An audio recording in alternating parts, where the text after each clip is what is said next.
کتاب با من بمان، نویسنده آیوبامی آدبایو، راوی افسانه والافر، تولید صوتی کتابخانه اینترنتی آوای بوف.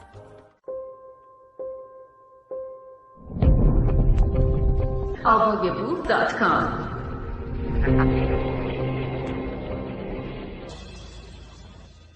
قسمت 15.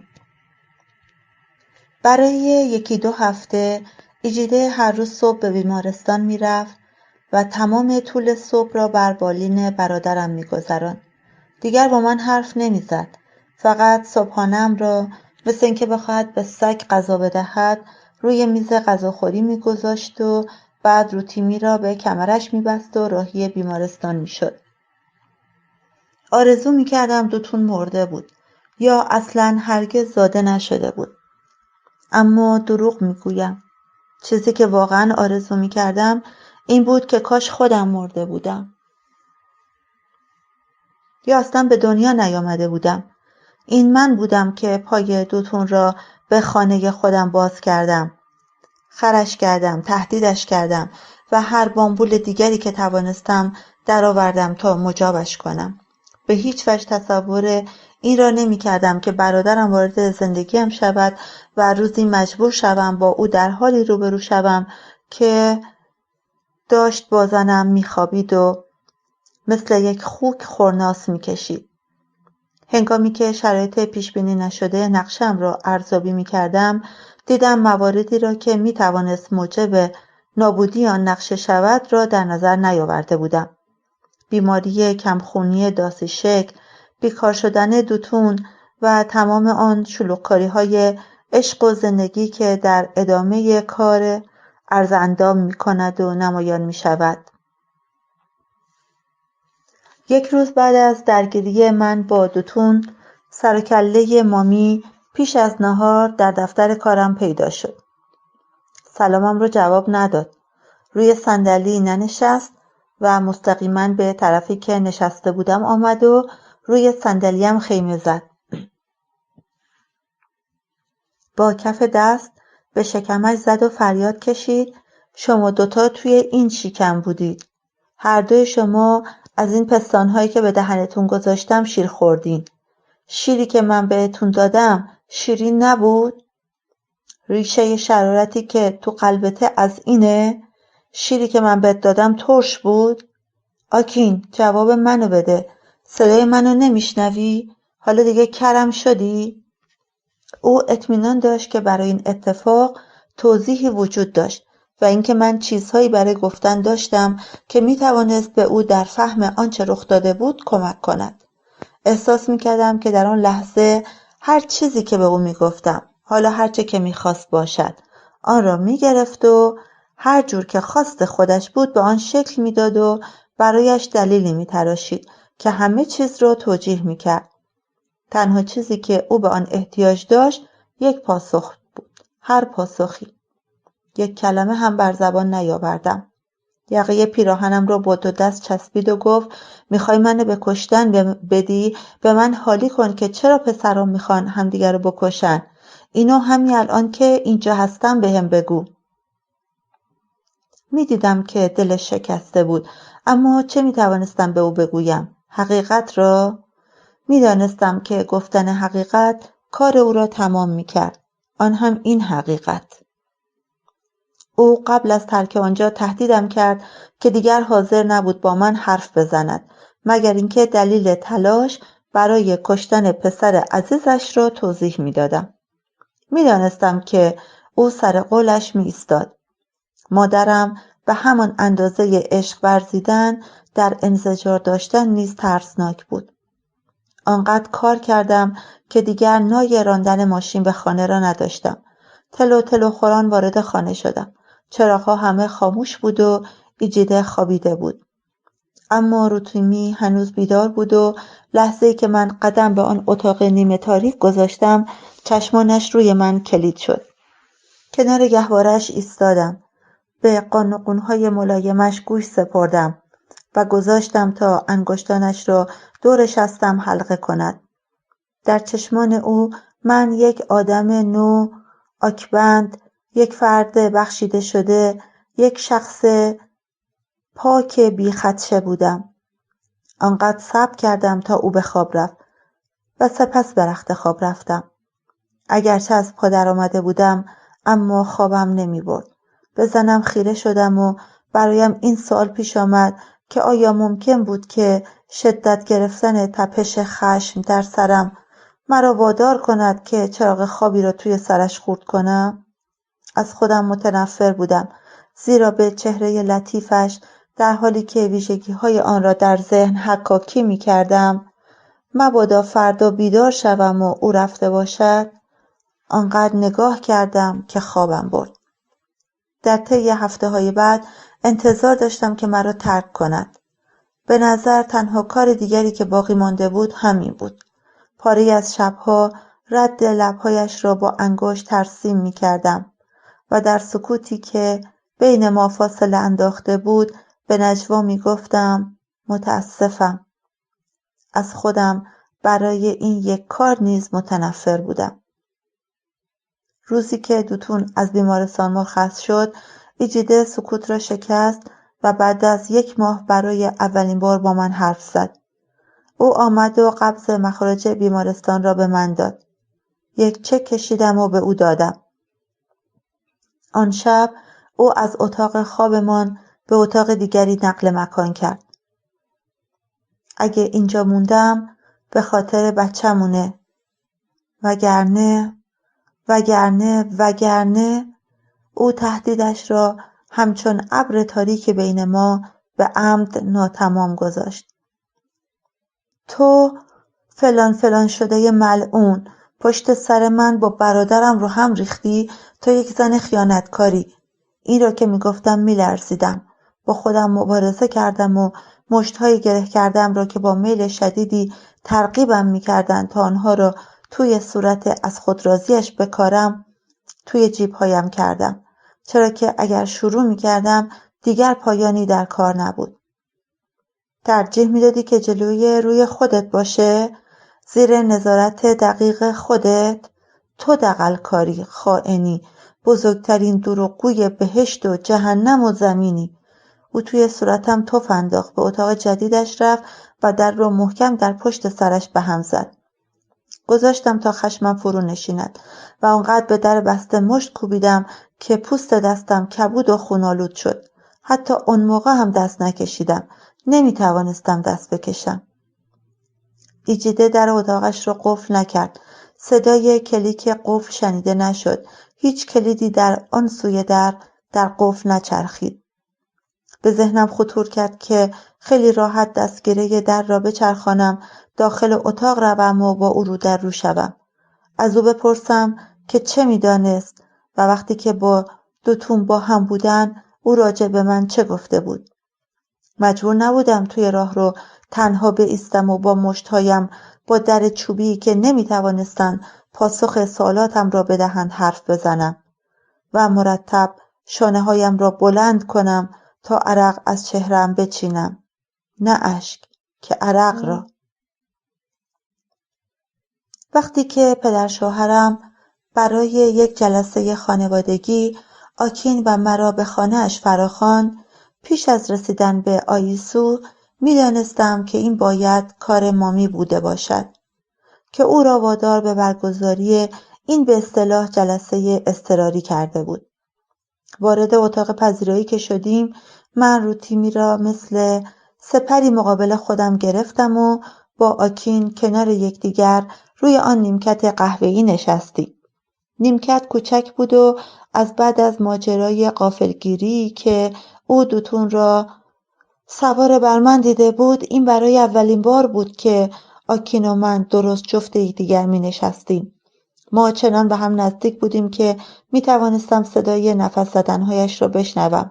وقتی رسیدیم، دوتون قبلا آنجا بود و در کنار پدرش نشسته بود. از زمانی که از بیمارستان مرخص شده بود او را ندیده بودم. مامی اولین کسی بود که لب به سخن گشود. پسرهای من امروز اومدن اینجا تا توضیح بدن که چرا با هم دعوا کردن. چرا نتونستن اختلافشونو، حالا هر چی که بود، بیارن توی خانواده حل و فصل کنن. اومدن اینجا تا توضیح بدن که چرا میخوان باعث سرشکستگی خانواده بشن تا حرفمون نقل مجلس این و اون بشه. پدر آکین گفت صبر کن، همینجا نگه دار. آموه، تو منظورت سرشکسته شدن خودته. اونا تو رو سرشکسته کردن.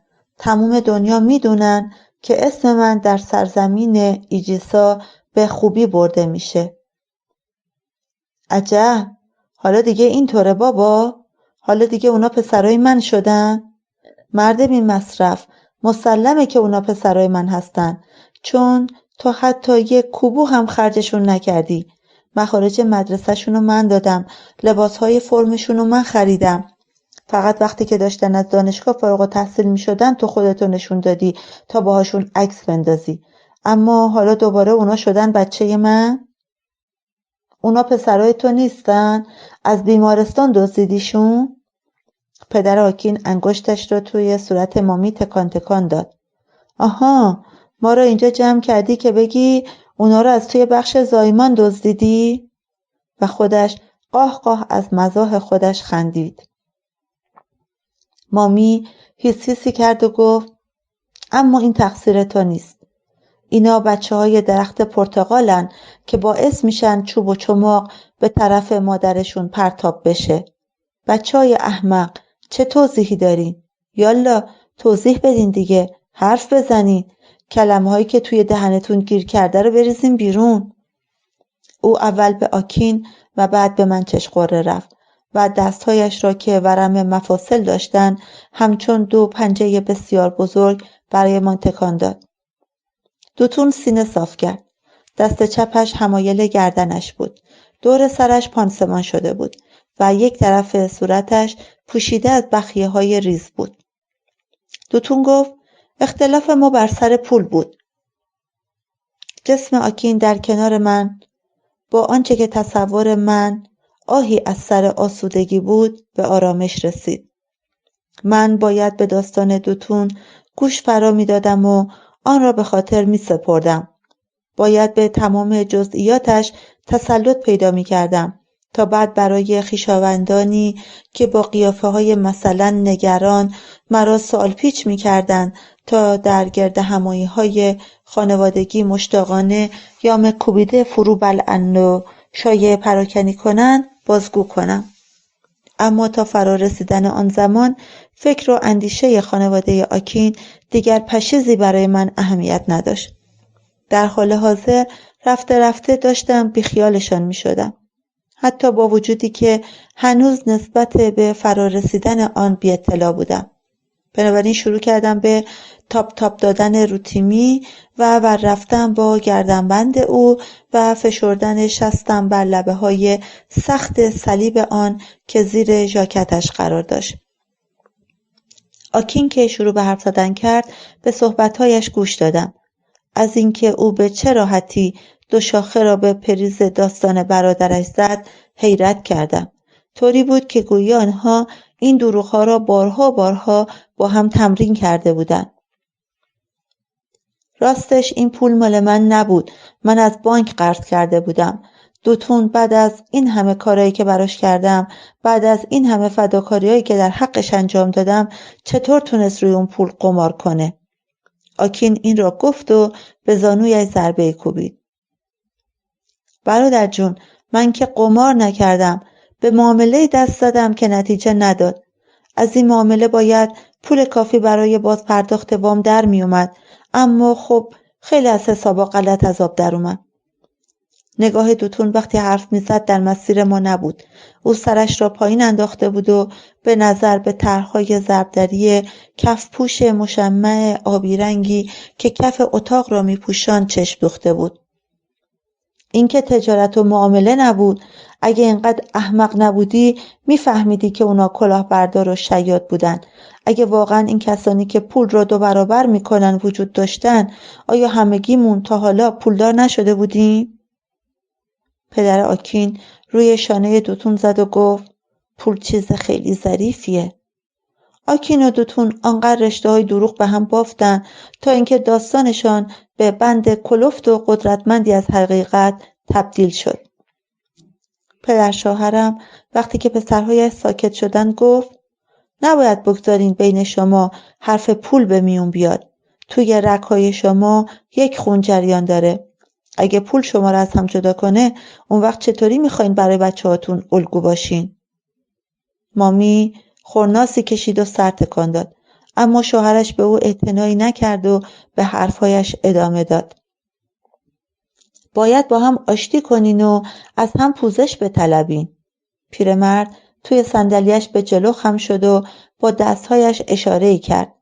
اتحاد. توی هر خانواده باید اتحاد وجود داشته باشه. فراموش کردین؟ یه دونه رشته جارو بی مصرفه، اما اگه همونو بین رشته های دیگه جارو قرار بدین اون وقت چه کاری ازش برمیاد؟ آکین گفت خونه رو جارو میزنه و پاک و پاکیزه میکنه.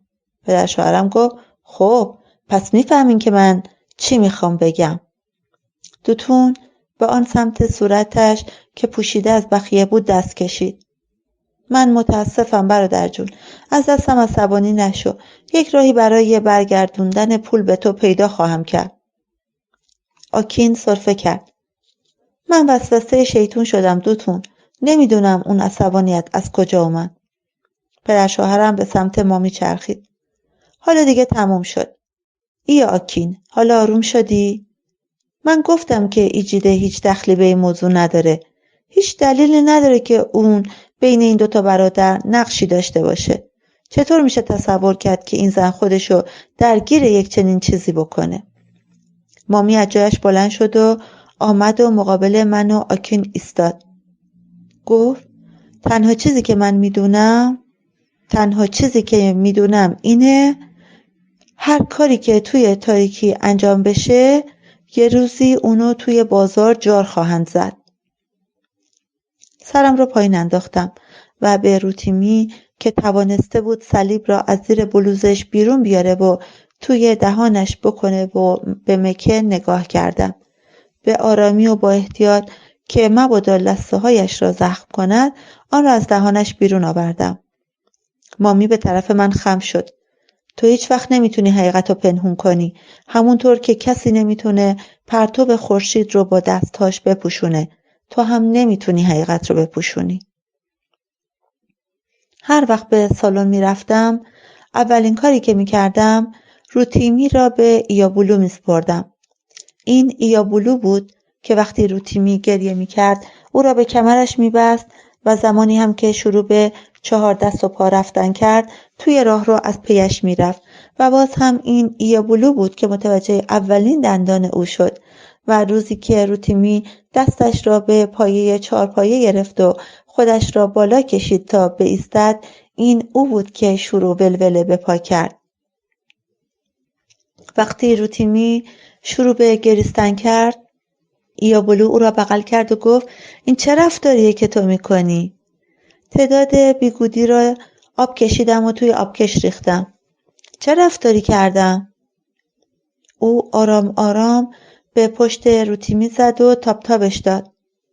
وقتی بهت گفتم که بلند شده ایستاده تو هیچ به رو خودت نیوردی، حتی یه نگاهی هم به او ننداختی. مگه این کار وظیفه تو نیست؟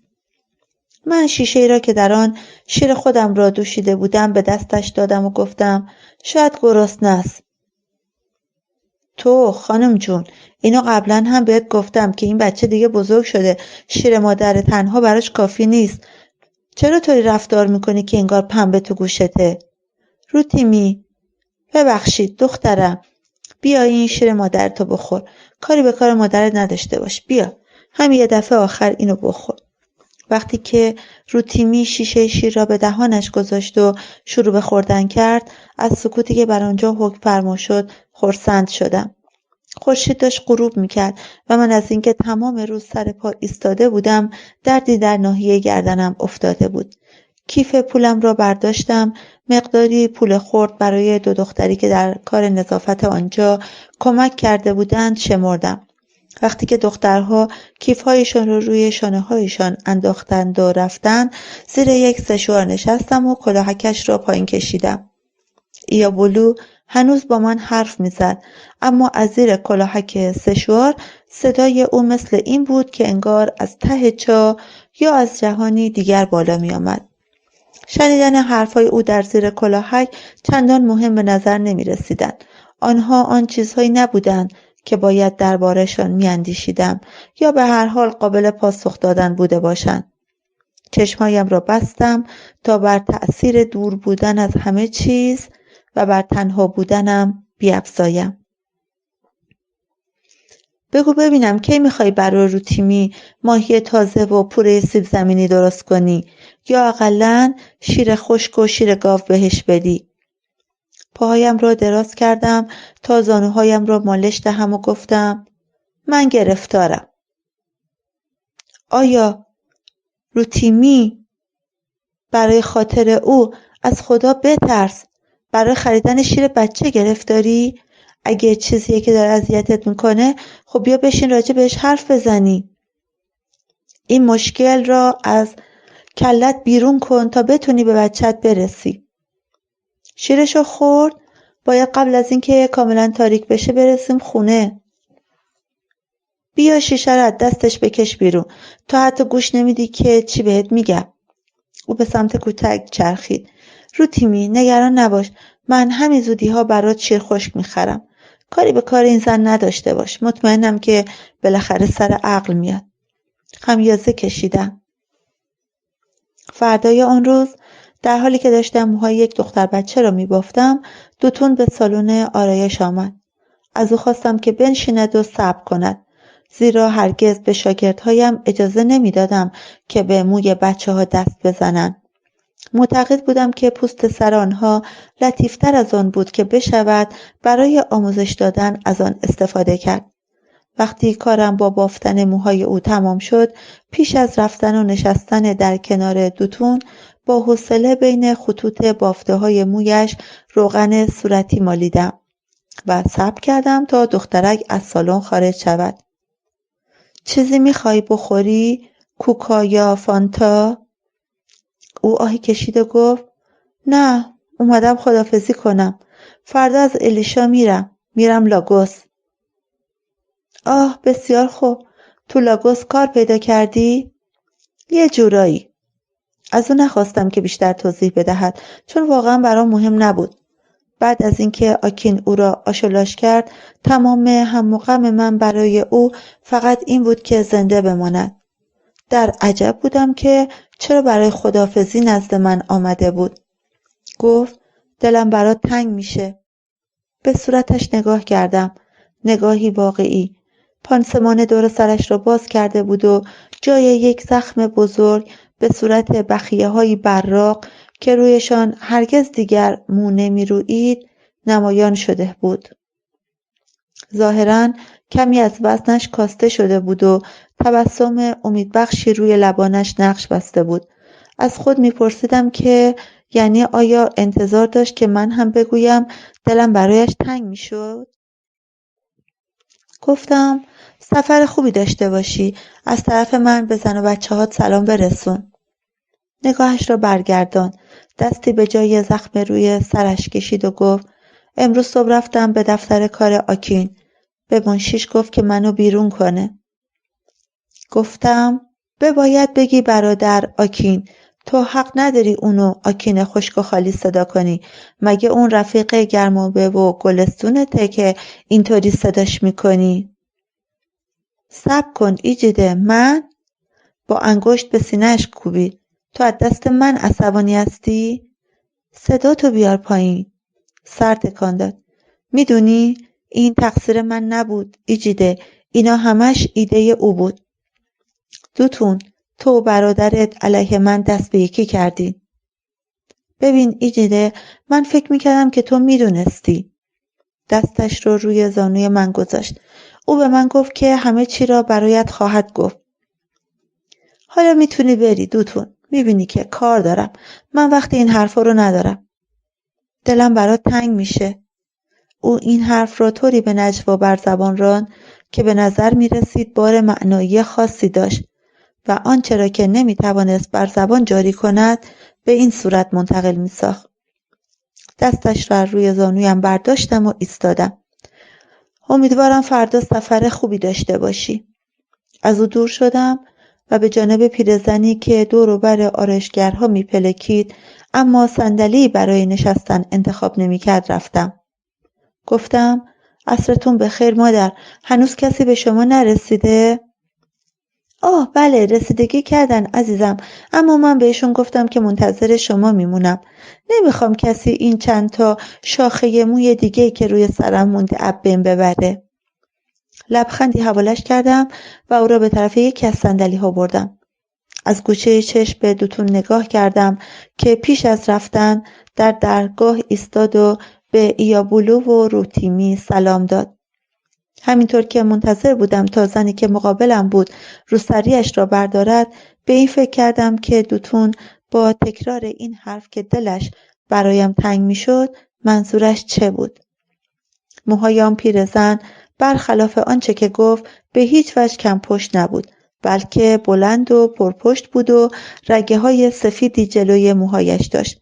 وقتی که دستم را توی موهایش فرو کردم او را به یاد آوردم.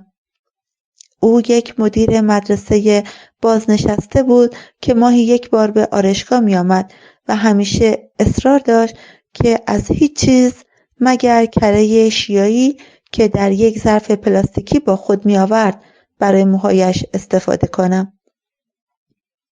بهت گفته بودم؟ ایابولو آمده بود و کنارم ایستاده بود. راجع به عروسی دختر برادرم بهت گفته بودم؟ همچنان که موهای خانم مدیر را شانه می کردم گفتم نه. دختر برادرم قراره سال دیگه عروسی کنه. انگار همین دیروز بود که متولد شد. ها هی می توانستم انعکاس تصویر ایابولو را توی آینه ببینم. او روتیمی را بالا گرفت و برایش خنده خنده کرد. چشم رو هم بذاریم وقت رقصیدن تو عروسی روتیمی هم خواهد رسید. مطمئن بودم که او همین را هم در مورد اولامیده و شسان گفته بود و من مطلقاً هیچ افقی برای رسیدن روتیمی تا سن ازدواج نمی دیدم. امید یک کالای لوکس و اشرافی بود که من دیگر قدرت خریدنش را نداشتم. مدیر بازنشسته لبخند زنان گفت همیشه همینطوره. بچه‌ها خیلی زود بزرگ میشن. کوچکترین دختر خودم سال پیش ازدواج کرد. میدونین من هنوز اون لحظه‌ای که فهمیدم سر و آبستنم رو خوب به یاد میارم. حالا خودش به زودی مادر میشه. گفتم تبریک میگم خانم و یک شانه چوبی برداشتم. متشکرم. از ایابولو پرسیدم خب عروسی کیه؟ گفت یکی از روزهای ماه ژوئن. روزشو هنوز دقیقاً تعیین نکردن. مشتریم همینطور که سرش رو به پایی خم کرده بود تا من موهایش را به 4 بخش برابر تقسیم کنم گفت امیدوارم که انتخابات تأثیری روی مقدمات عروسیشون نگذاره. به خاطر همینه که منتظر تعیین روز دقیق عروسی هستن. برادرم اول میخواد تاریخ دقیق انتخابات رو بدونه. سرفه‌ای کردم و گفتم فکر میکنین اصلاً انتخاباتی صورت بگیره؟ با این بابانگیدایی که تا حالا چندین بار تاریخ رأیگیری رو به تعویق انداخته؟ مشتریم گفت مرحله گذار. این مرحله گذاره. مرحله گذار یک رونده، یک رویداد یک باره و یک روزه نیست. نباید بدبین بود. اشتباهاتی صورت گرفته اما به نظر من اینها همه قابل درکه. من که فکر میکنم این مرد هیچ کجا نمیره. انتخابات هم یک حقه دیگه است. این ارتشی‌ها فقط دارن ما رو بازی میدن. همین. من بهتون میگم این بار اون میره. فقط یادتون باشه چی بهتون گفتم. ما دست کم حالا یک دولت غیر نظامی داریم و در سپتامبر مجلس مسئولیت را به عهده خواهد گرفت. این یک مرحله گذار تدریجیه. قدم به قدم عزیزم. این تنها راه مطمئن برای برقراری تغییرات دیرپا و ماندنیه. شانه را در نیمه از موهایش گذاشتم و شروع به بافتن نیمه دیگر کردم. من به این مرحله گذار تدریجی هیچ اعتقادی نداشتم. روشن بود که مشتری من وقت زیادی صرف خواندن و اندیشیدن روی این روند می‌کرد. او تاریخ‌ها و آمارها را مثل کسی که هر روز روزنامه می‌خواند مورد مطالعه قرار می‌داد. همینطور که او شرح می‌داد که چرا دولت نظامی فدرال به خود حق می‌داد تا 2 حزب سیاسی حاضر در کشور را ایجاد کند و برایشان بودجه تعیین نماید، من سر تکان می‌دادم.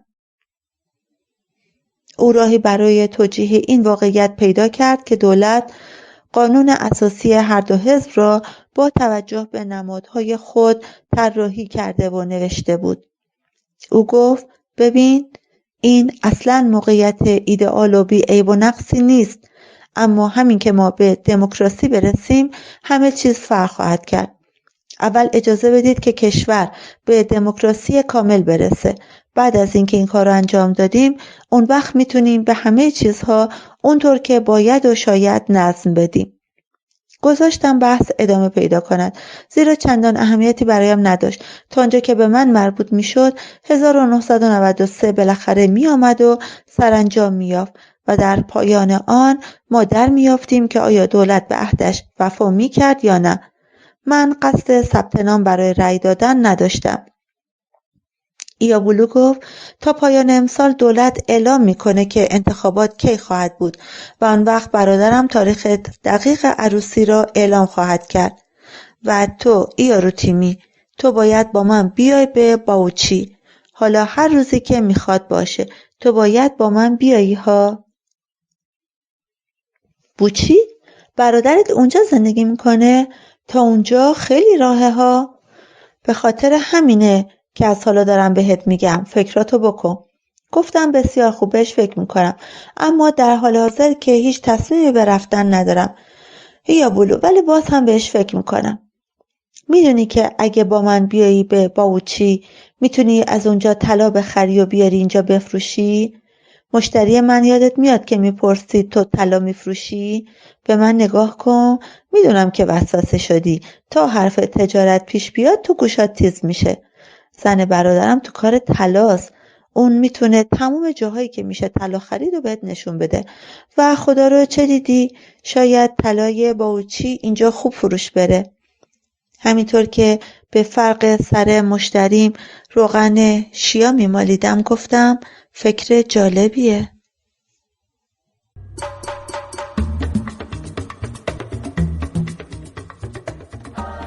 کتاب با من بمان، نویسنده آیوبامی آدبایو، راوی افسانه والافر، تولید صوتی کتابخانه اینترنتی آوای بوف.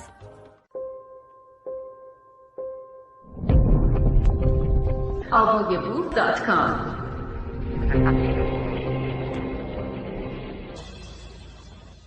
قسمت 16. روز دوشنبه بعد از ظهر منشیم لیندا وارد دفترم شد و یک نامه به دستم داد. من معمولاً پیش از جلسه روزانه با مدیر عملیات، همین که عنوانهای روزنامه را می‌خواندم، به کار مراسلات رسیدگی می‌کردم. پیش از اینکه فرصت کنم از لیندا بپرسم که چرا نامه را در پوشه نامه‌هایی که هر روز پیش از ورودم بر روی میز کارم می‌گذاشت نبود، خودش گفت این نامه همین حالا رسید قربان. پاکت را مورد بررسی قرار دادم و دستخط شکستش را فوراً شناختم. طرح‌های پستیش حاوی نقاشی از موشی دمدراز بود که بر بالایشان نوشته شده بود استرالیا 45 سنت. پاکت را باز کردم و از داخلش نامه‌ای تک‌ورقی بیرون کشیدم. برادر جان، حالت چطور است؟ همونطور که از تمبر روی پاکت متوجه شدی من در استرالیا هستم. همین هفته پیش به اینجا رسیدم. لطفاً خبر سلامتی مرا به مامی بده.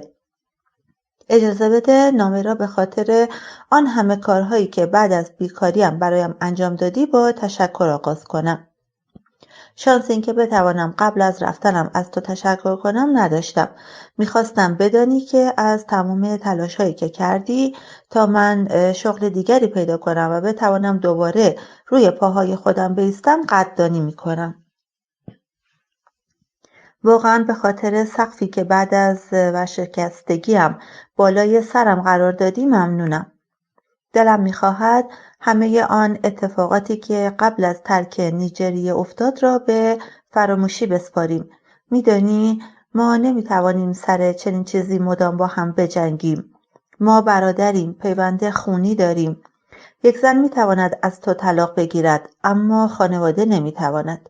من هنوز هم تعجب میکنم که وقتی به اداره‌ات آمدم تو حتی حاضر نشدی که یک کلمه با من حرف بزنی. من میتوانم از آنچه که در خانه تو اتفاق افتاد پوزش بخواهم. تو عصبانی شدی و کتکم زدی. من میتوانم آن را فراموش کنم و ما میتوانیم این اتفاق را پشت سر بگذاریم و به رابطه‌مان ادامه بدهیم. اما آنطور که تو مرا از دفتر کارت بیرون فرستادی به نظر میرسد که میخواهی به عداوتمان سر این مسئله ادامه بدهیم. برادر جان، یادت باشد تو نمیتوانی با من مبارزه کنی، نمیتوانی با خانواده مبارزه کنی. آیا ایجیده هنوز با تو زندگی میکند؟ اگر رفته که خیلی متاسفم، چون میدانم که عاشقش بودی. دست کم اینطور فکر میکنم. تو نمیتوانی مرا مقصر رفتن او بدانی. ازدواج تو از همون اولش مشکل داشت. او زن با شعور و فهمیده است. اگر با او حرف زده بودی مطمئنم که گوش میداد و درکت میکرد. منظور من این نبود که همه رازهای تو را برایش بازگو کنم. فکر میکردم که همه چیز را برایش گفته بودی. نه بخشی از واقعیت را. گمان میکردم که طبق قولی که به من داده بودی هرچه بود و نبود را برایش تعریف کرده بودی. ایجیده زن سختی نیست. راحت میشود با او صحبت کرد. به راحتی میشود عاشقش شد. به هر حال موضوع مهم این است که ما باید یکدیگر را ببخشیم و به رابطه‌مان ادامه دهیم. من به سهم خودم تو را دیگر بخشیدم. مرا هر چه زودتر از حال خودت باخبر کن. با احترامات فائقه دوتون. تصمیم داشتم نامه را توی دستگاه کاغذ خردکنی بیاندازم، اما در عوض آن را با دست ریز ریز کردم. نمیدانم که آیا به ایجیده گفته بود که کشور را ترک میکرد؟ آیا پول بلیط هواپیمایش را ایجیده داده بود؟ دوتونی که من میشناختم آه نداشت که با ناله سودا کند. نمیفهمیدم که او چطور توانسته بود بدون یاری من سفر کند. نامه دوتون مرا بی‌ثبات کرد. اما به تنها سوالی که از زمان غافلگیری میخواستم از او بپرسم پاسخ داد.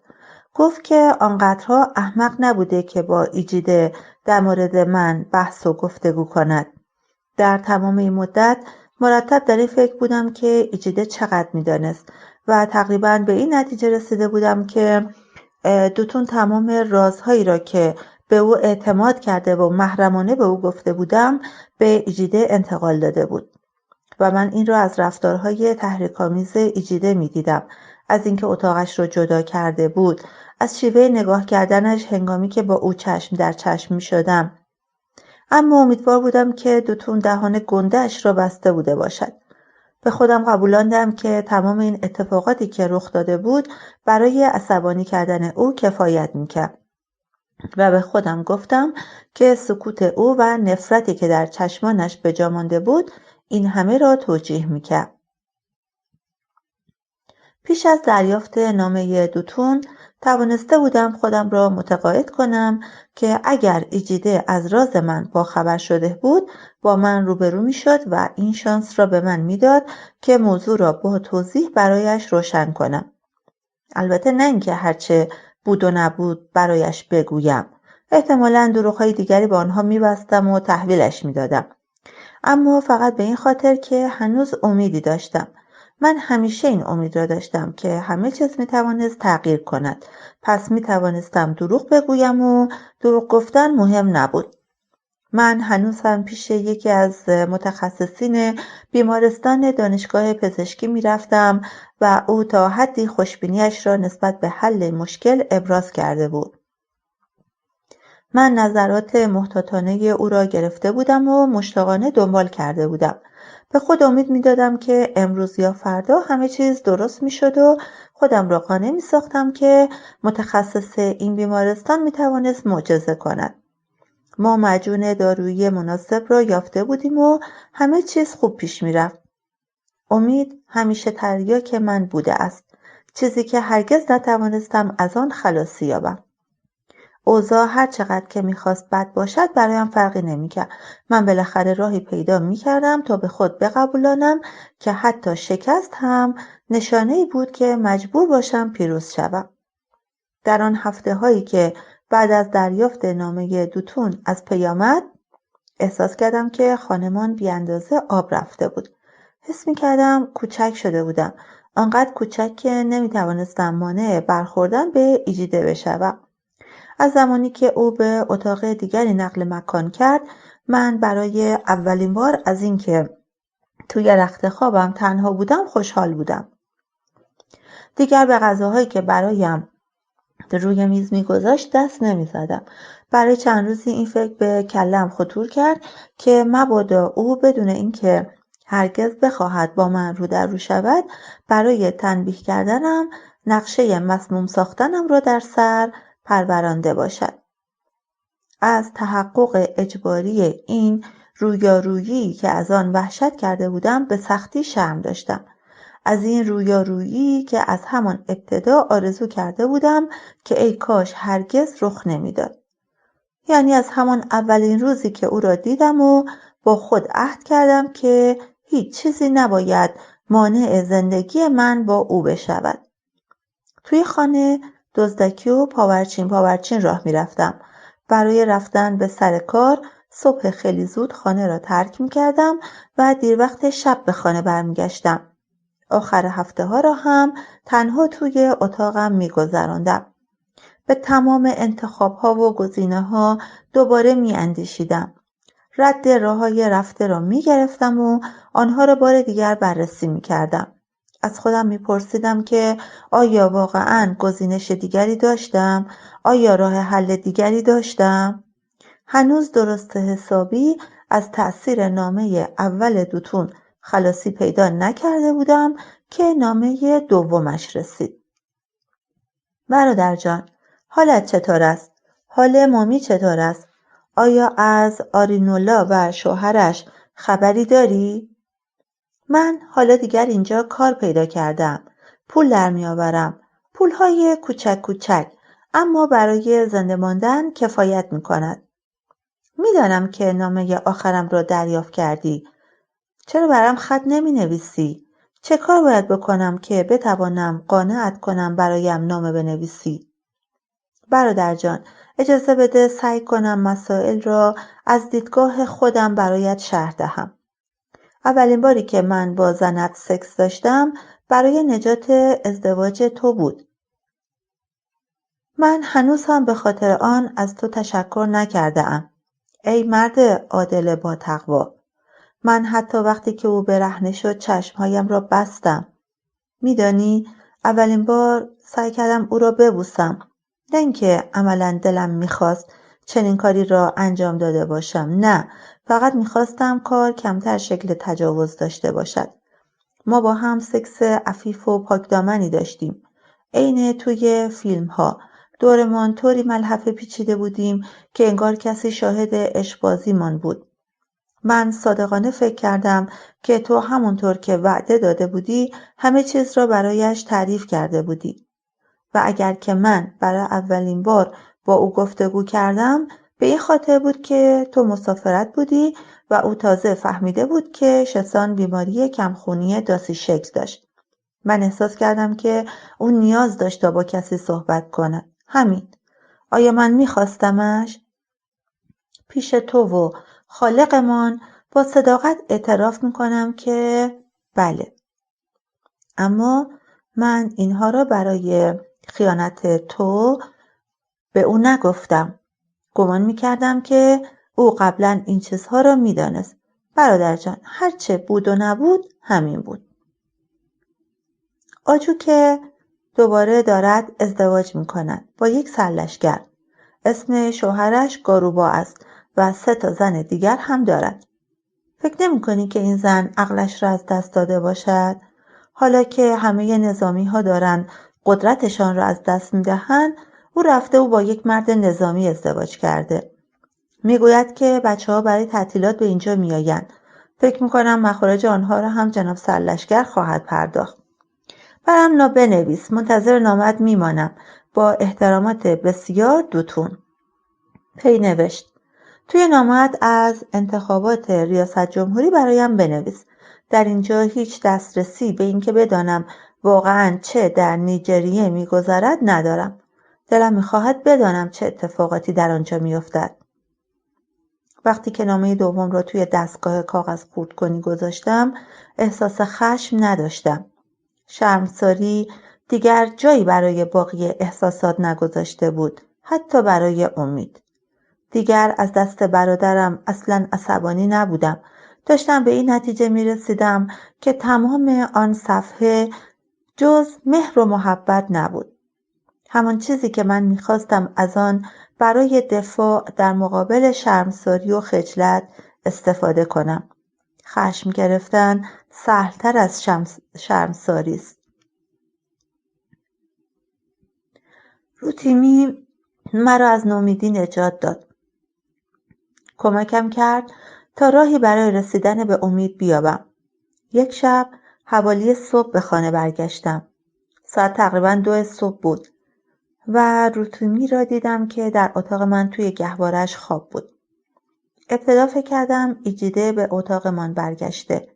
بنابراین به در حمام ضربه‌ای زدم و چون پاسخی نشنیدم آن را به آرامی باز کردم. اما ایجیده آنجا نبود. به راهرو رفتم و در اتاق ایجیده را تا نیمه باز کردم. وقتی که او را دیدم که توی تخت خوابش خوابیده بود آسوده شدم. به اتاقم برگشتم و کنجکاو شدم بدانم که ایجیده با برگرداندن گهواره روتیمی به اتاقی که روزی اتاق خوابمان بود چه پیامی می‌خواست به من برساند. دیگر نیروی چندانی برای فکر کردن به تمام این موضوعات نداشتم. لباسم را کندم و به رخت خواب رفتم. فوراً خوابم برد. روتیمی ساعت 5 صبح بیدار شد. توی رخت خواب ماندم. از گریه و فغان‌هایش شگفت زده نشدم. انتظار داشتم که بدون دخالت من آرام بگیرد. مثل همان کاری که همیشه انجام میداد. گریه ها ادامه یافت ولی خشمگینانه تر و بلندتر از همیشه. به طوری که باورم نمیشد که صدایی به این قدرتمندی از موجودی به این کوچکی ناشی میشد. برخاستم و او را در آغوش گرفتم. اما مانده بودم که با او چه باید میکردم. ابتدا به طور غریزی خواستم او را نزد ایجیده ببرم، اما لازم به این کار نشد. روتیمی همین که در آغوشم قرار گرفت آرام شد. او ساکت و خاموش ولی عصبی و هیجان زده بود. از راه دهان نفس میکشید. به هوا مشت میکوبید و پی در پی پلک میزد. پس از اینکه آرام گرفت چشمهایش را بست و سرش را روی سینم گذاشت و من تصمیم گرفتم تا او را به گهواره‌اش برگردانم. اما همین که از آغوشم بیرون آمد دوباره شروع به گریه و زاری کرد. دوباره او را در بغل گرفتم و ساکت شد. وقتی که او را روی تخت خواب می‌گذاشتم، وقتی که می‌نشستم، وقتی که دراز می‌کشیدم و او را روی سینه‌ام می‌گذاشتم، فریادش به آسمان بلند می‌شد. کمی طول کشید تا دریابم که او چه می‌خواست. می‌خواست که بایستم و او را در آغوش بگیرم. او برای مدت 1 ساعت دیگر بیدار ماند. کار زیادی نمی‌کرد. فقط توی بغل من آشیانه گرفته بود. دهن‌دره می‌کرد و صورتم را تماشا می‌کرد. وقتی که خوابش برد به همان حال نگهش داشتم. وزن او و گرمای نفس‌هایش که به سینه‌ام می‌خورد حال خوشی داشت.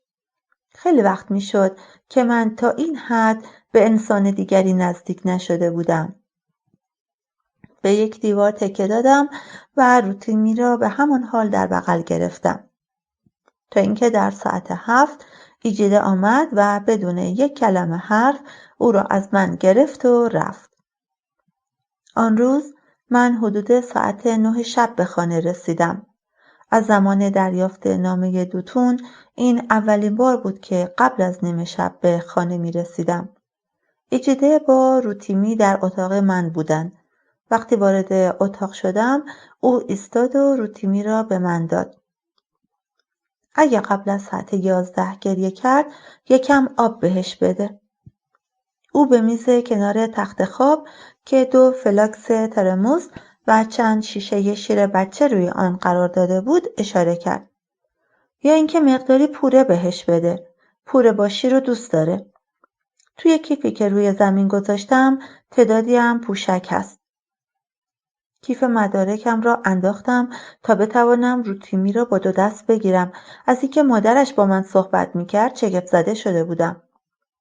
ایجیده گفت نه یا مزاحمم بشو، میخوام بخوابم. صبح میام میبرمش. و اتاق را ترک کرد. بدین ترتیب از آن روز به بعد منتظر بودم تا هرچه زودتر به خانه برگردم. ایجیده به خود زحمت نمیداد تا در مورد آن همه وسایل کودکی که توی اتاق من به جا میگذاشت و میرفت توضیحی به من بدهد.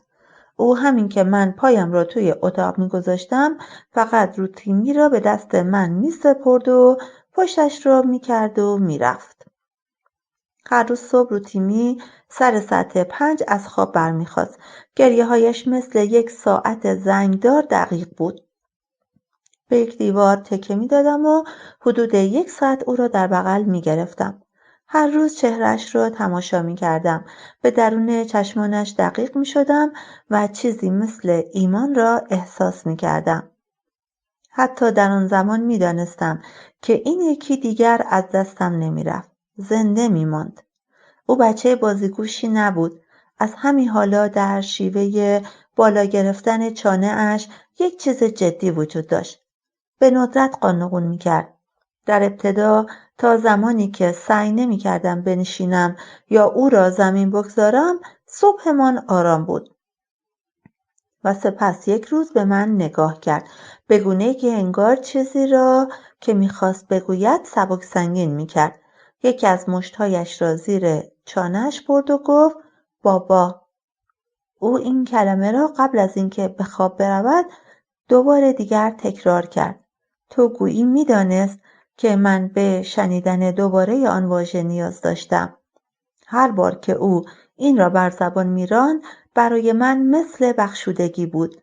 آن کلمه ساده وزن خرد کننده نامه‌های دوتون و تمام اشتباهاتم را اندکی کاهش می‌داد.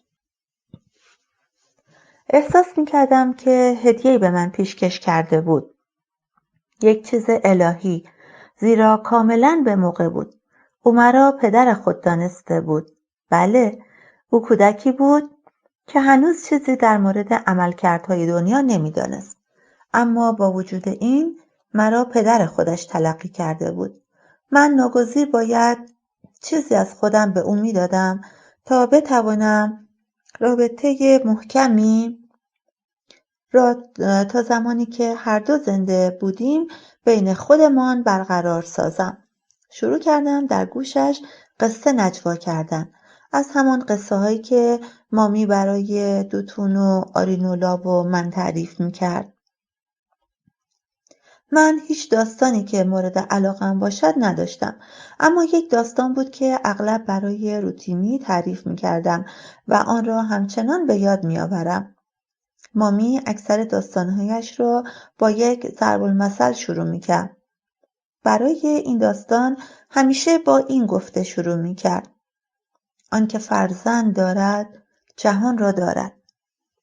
در زمانهای دور دور وقتی که بیشتر حیوانات راست راست راه میرفتند و انسانها هنوز نگاهشان به زانوهایشان دوخته شده بود، ایجاپای لاک پشت زنی داشت به نام اینیانیو.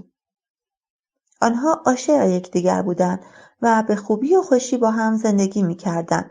خودشان بودند و خودشان. حتی یک دانه بچه هم نداشتند.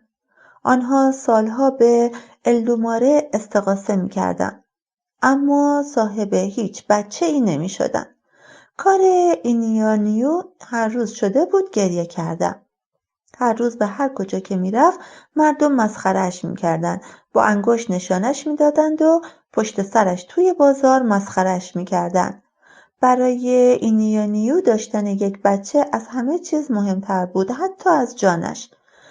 بنابراین یک روز ایجاپا از دیدن گریه‌های زنش خسته شد و به سرزمین دوری که در آن یک بابالاوی که بسیار قدرتمند بود وجود داشت رفت. او ناگزیر بود برای رفتن به آن سرزمین دوردست از 7 کوه و 7 رودخانه بگذرد. مسیر طولانی بود، اما ایجاپا برایش مهم نبود. این بالالاوو در آن زمان قدرتمندترین مرد اسرار بود. ایجاپا اطمینان داشت که اگر راه حلی در آسمان‌ها وجود داشت، بابالاوو آن را می‌یافت. هنگامی که ایجاپا به بابالاوو رسید، برای کمک به دست و پای او افتاد. بابالاوو غذایی تهیه دید، آن را درون یک ظرف کدو قلیانی کرد و به ایجاپا گفت که آن را برای زنش ببرد. بابالاوو به ایجاپا اطمینان داد که وقتی زنش از آن غذا بخورد حامله خواهد شد. او به ایجاپا هشدار داد که به هیچ وجه اجازه ندارد خودش آن را مزه کند یا تا رسیدن به خانه آن را باز کند. ایجاپا از بابالاوو تشکر کرد و با ظرف کدو قلیانی آنجا را ترک کرد و رفت.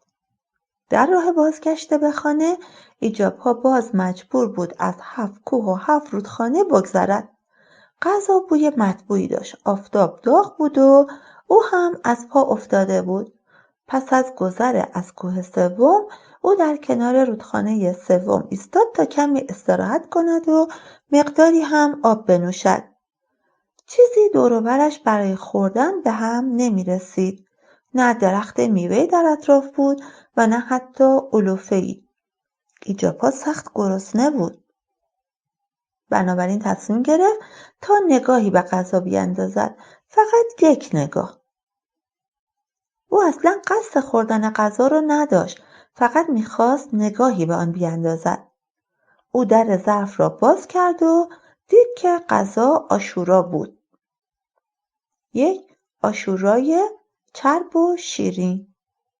در کنار آن جدا از یام کوبیده با روغن درخت خرما، ماهی، گوشت، سبزیجات و خوراک خرچنگ نیز بود. ایجاپا وسوسه شد. شکمش به سر و صدا و غر و غور افتاد. اما به زن بی‌فرزندش فکر کرد و در ظرف را بست و به سفر بازگشتش ادامه داد. تابش خورشید شدیدتر شد و او هم گرسنه‌تر و خسته‌تر. بنابراین بعد از گذر از 5مین کوه در کنار 5مین رودخانه توقف کرد.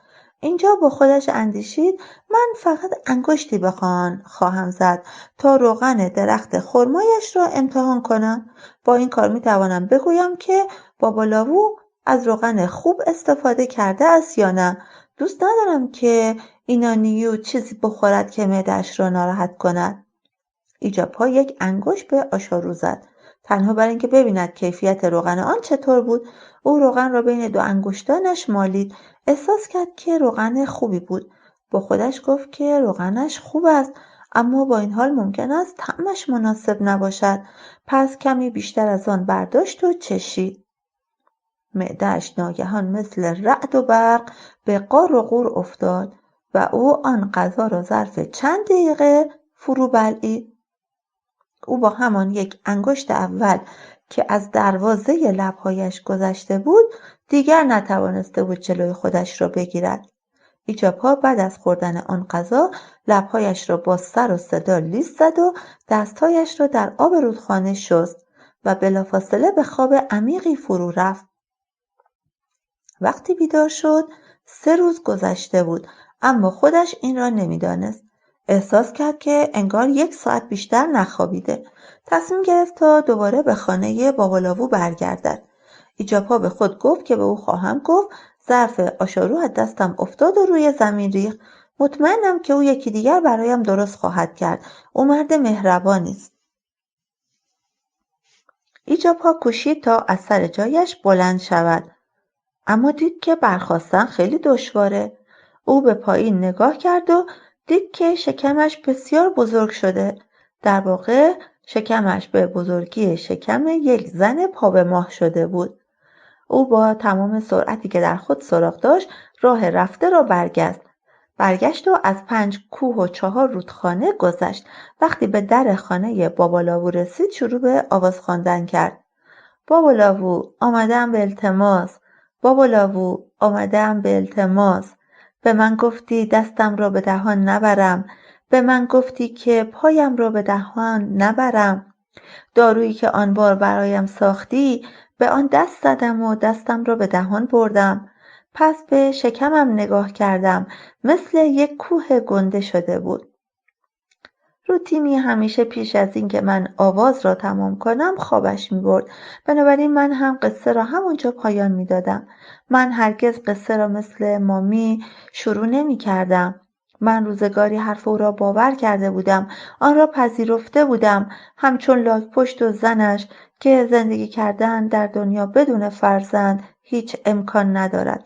فکر می‌کردم که داشتن فرزندانی که مرا بابا صدا کنند شکل دنیای مرا دگرگون می‌کرد، مرا تطهیر می‌کرد، حتی سبب می‌شد خاطره هل دادن فونمی را از بالای پلکان از ذهنم بزدایم.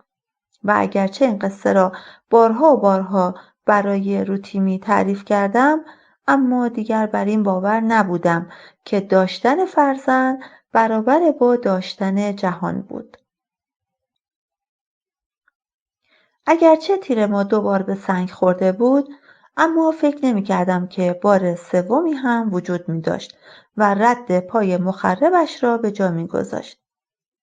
روتیمی را کمی بعد از اولین سالگرد تولدش برای آزمایش ژنوتیپی به بیمارستان بردم. سپس چند روز بعد هنگام بازگشت از سر کار نتیجه آزمایش بر همان چیزی که از آن سخت وحشت داشتم صحه گذاشت. اما زمانی که به خانه رسیدم آرام بودم. علیرغم نتیجه SS که با حروف قرمز رنگ روی ورقه آزمایش نوشته شده بود، اطمینان داشتم که دخترم زنده می‌ماند. هنوز هم نمی‌توانم شرح دهم که آن دلگرمی و خاطرجمعی از کجا نشأت می‌گرفت، اما وجود داشت و همچون زمینی که بر آن قدم می‌نهادم محکم و استوار بود. وقتی که نتیجه را به ایجیده گفتم، چشمهایش را با دست پوشاند. او به جز این هیچ عکس‌العمل دیگری از شنیدن این خبر از خود بروز نداد و هنگامی که روتیمی اولین اوج بیماریش را نشان داد، از ماندن در بیمارستان در کنار او امتناع ورزید. ایجیده بعد از پذیرش روتیمی در بخش و پیش از ترک بیمارستان گفت: من باید شب را با او سر کنم؟ آکین، من دیگه رمقی برام باقی نمونده. کاملا از پا در اومدم. احتیاج به استراحت دارم. برای آن شیوه حرف زدنش من خودم را مقصر می دانستم. طوری بود که گویی تمام امکانات شادمانی از وجود او رخت بربسته بود. او را که پاکشان و به سختی از بخش خارج می شد تماشا کردم. از خودم پرسیدم که آیا او به یک خواب خوب شبانه نیاز داشت یا اینکه خستگیش به یک فرسودگی مداوم بدل شده بود. بعد از گذشت 2 ساعت به من اجازه دادند که بروم و در کنار روتیمی بنشینم. روتیمی بیرون از گهواره خودش و روی تخت خواب بیمارستان بسیار کوچک به نظر می رسید. به او سرم وصل شده بود. برایم این سوال پیش آمد که آیا همین یک سرم کفایت می کرد؟ که آیا دکترها می دانستند که چه می کردند؟ استفاده از قطراتی که به درون یک مخزن کوچک می چکید همان چیزی بود که در حال حاضر پسری را از ما ربوده بود؟ در کنارش روی یک صندلی نشستم. دستهایم را روی لبه تخت خواب گذاشتم. می ترسیدم به او دست بزنم. او بعد از گذشت لحظاتی دست آزادش را بلند کرد و گفت: مامان جون. سینه صاف کردم و به ستونهای تخت خواب خیره شدم. گفتم مادرت خسته است، خوابیده. وقتی به او دروغ می گفتم نمی توانستم توی چشمان درشت عسلی رنگش نگاه کنم. حتی با وجودی که نگاهم به ستونهای تخت خواب دوخته شده بود، دروغم بسیار غلط انداز بود. مثل این بود که انگار من نیازمند یک بخشش بودم، بخشش از سوی کودکی که چهرهش نسخه مینیاتوری ایجیده بود و این شباهت به حدی بود که با نگاه کردن به او گویی من به ایجیده در آینه‌ای کوژ می‌نگریستم. تمام ویژگی‌های چهره روتیمی متعلق به ایجیده بود مگر بینیش. بینیش در حال حاضر پهن و مسطح بود، درست مثل بینی خود من. چقدر دوست داشتم وقتی مردم متوجه آن می شدند. وقتی که می گفتند این بچه بینی پدرش را به ارث برده، بینی پدرش. کمی هنگام بعد از ظهر دکتری که تعدادی دانشجو با دفترهای یادداشت دنبالش راه افتاده بودند آمد تا به روتیمی رسیدگی کند. یک زمانی که بچه بودم، پیش از اینکه دست راست و چپم را بشناسم، پیش از اینکه مدرسه را شروع کرده باشم، دلم میخواست دکتر بشوم. این مربوط به زمانی میشد که نمیدانستم مشاغل دیگری هم وجود دارند و فکر میکردم که همه فقط برای دکتر شدن بود که به مدرسه میرفتند.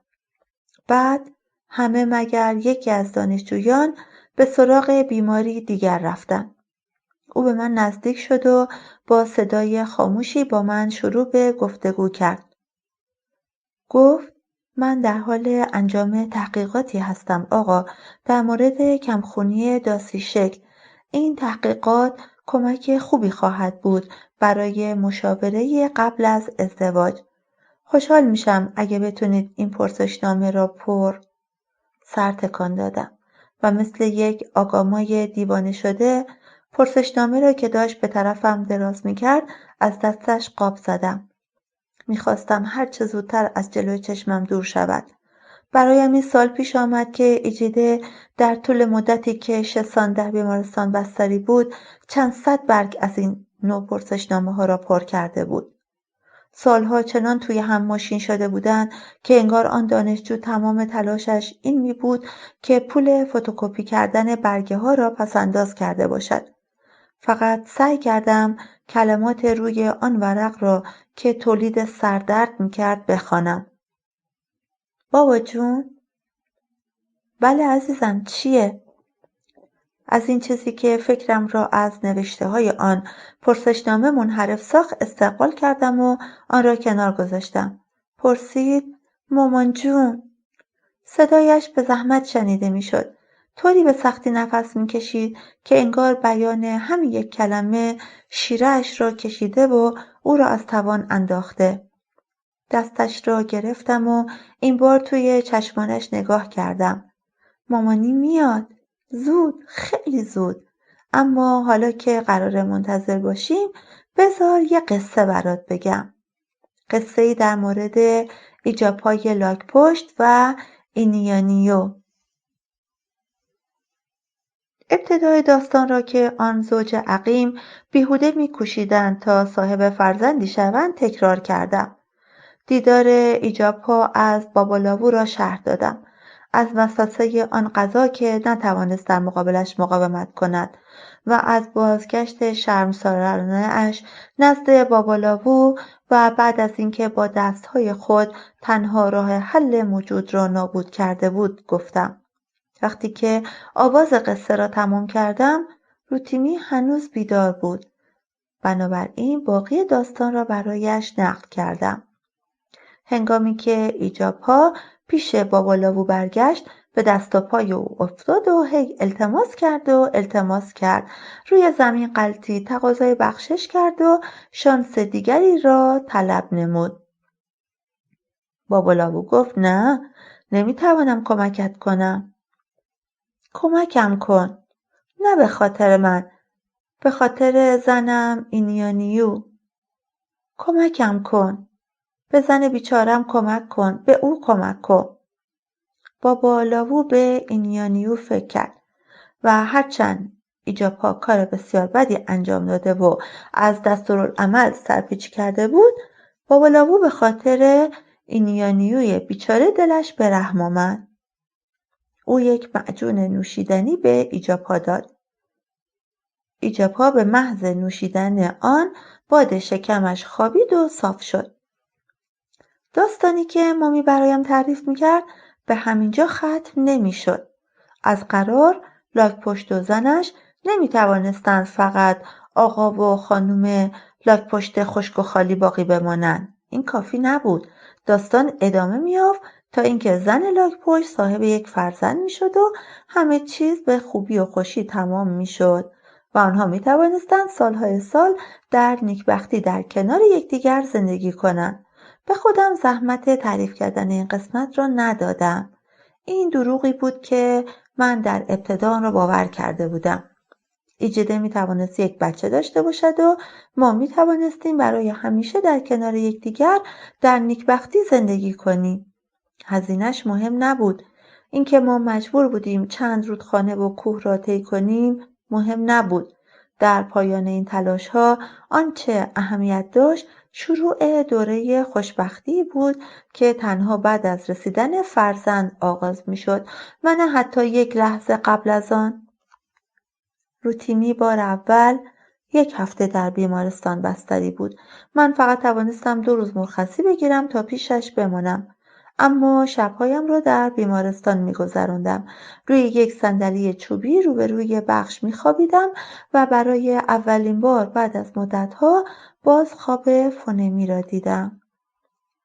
از زمانی که بیماری روتیمی تشخیص داده شد، فکر فونمی بار دیگر به سرم افتاد.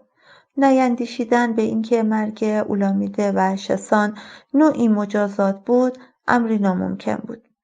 خواه بر اساس پاره‌ای شاخص‌های عدالت جهانی یا برخی از فرآیندهای پیچیده کارما یا اشان. بچه‌ها هزینه گناهی که من مرتکب شده بودم را پرداخته بودند. هر بار که از کابوس‌های فونمی از خواب بیدار می‌شدم، بی آنکه دست خودم باشد به این فکر می‌افتادم که آیا این خواب‌ها طالع سرنوشت روتیمی بود و اینکه آیا در شاخص‌های عدالت جهانی 3 کودک برابر با یک آدم بالغ و کامل محسوب می‌شوند؟ این افکار هرگز از ساعات تاریک شب پا فراتر نمی‌گذاشتند و در سپیده‌دم کمرنگ و محو می‌شدند. همین که آفتاب سر می‌زد و من می‌رفتم تا به دخترم سری بزنم، می‌توانستم آنها را از سرم بتارانم. این کودک قرار بود تمام این بحران‌ها را پشت سر بگذارد، تمام قوانین را استثناء کند، زنده بماند. در این هیچ تردیدی نبود. اگر به راستی دستی جهانی وجود داشت که عدالت را تحقق می‌بخشید، در عوض آن کودک معصوم باید زنده می‌ماند و در عوض او من باید می‌رفتم. وانگهی من هرگز قصد کشتن فونمی را نداشتم. شبی که فونمی مرد، در همان شب نامگذاری اولامیده، تنها چیزی که من می‌خواستم این بود که بدون احتیاط و بدون اینکه سکندری بخورم از پله‌ها بالا بروم و به اتاقم داخل شوم. به واسطه آن همه آبجویی که نوشیده بودم، پله‌ها جلوی چشمم قیقاج می‌رفتند. خیلی سعی کردم احتیاط کنم. دستم را به نرده پلکان گرفتم و بالا رفتم. فونمی درست پشت سرم بود و جویده جویده حرف می‌زد. خب بگو ببینم ایجیده چطور آبستن شد؟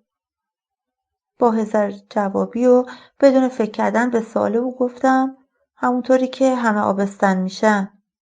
فونمی خندید. فکر میکنی با خر طرفی؟ فکر میکنی من از دروغ‌ها و دغل‌کاری‌های جفنگ توی رخت خوابت چیزی حالیم نیست و گول میخورم؟ میتونستم دستتو رو کنم اما خودم نخواستم. به بالا رفتن از پلکان ادامه دادم. نمیدانم که آیا از سیاه مستی بود که نمیتوانستم جوابش را بدهم یا اینکه به سکوت اعتماد کرده بودم و گمان میکردم سکوت بهترین گزینه بود. نمیتوانم با اطمینان بگویم. یادم میآید که فونمی از پشت سر پاچه شلوارم را گرفت. اما این کارش منو ناراحت نکرد. گفت بگو ببینم. چطور یک معامله‌ای که هیچ وقت درست نمیشه میتونه یه زنی رو حامله کنه؟ نگو که هر وقت پیش من میای این اتفاق میفته. دیگه این شروورات رو باور نمیکنم. مطمئن نیستم که فونمی این حرفا رو به نجوا گفت یا با صدای بلند، اما آن شب احساس کردم که آن کلمات نعره آسا بودند و انگار در تک تک اتاقها طنین انداز شدند. چرخیدم تا دم دهانش را بگیرم. کف دستم به صورتش خورد و برای لحظه بسیار کوتاهی روی دهانش قرار گرفت. اما او که قبلا پاچه شلوارم را رها کرده بود به عقب سکندری خورد و از پله‌ها به پایین سرازیر شد.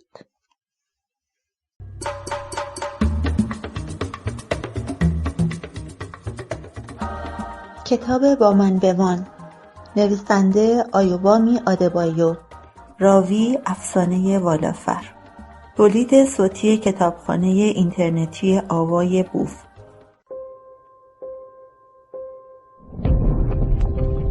avayaboof.com.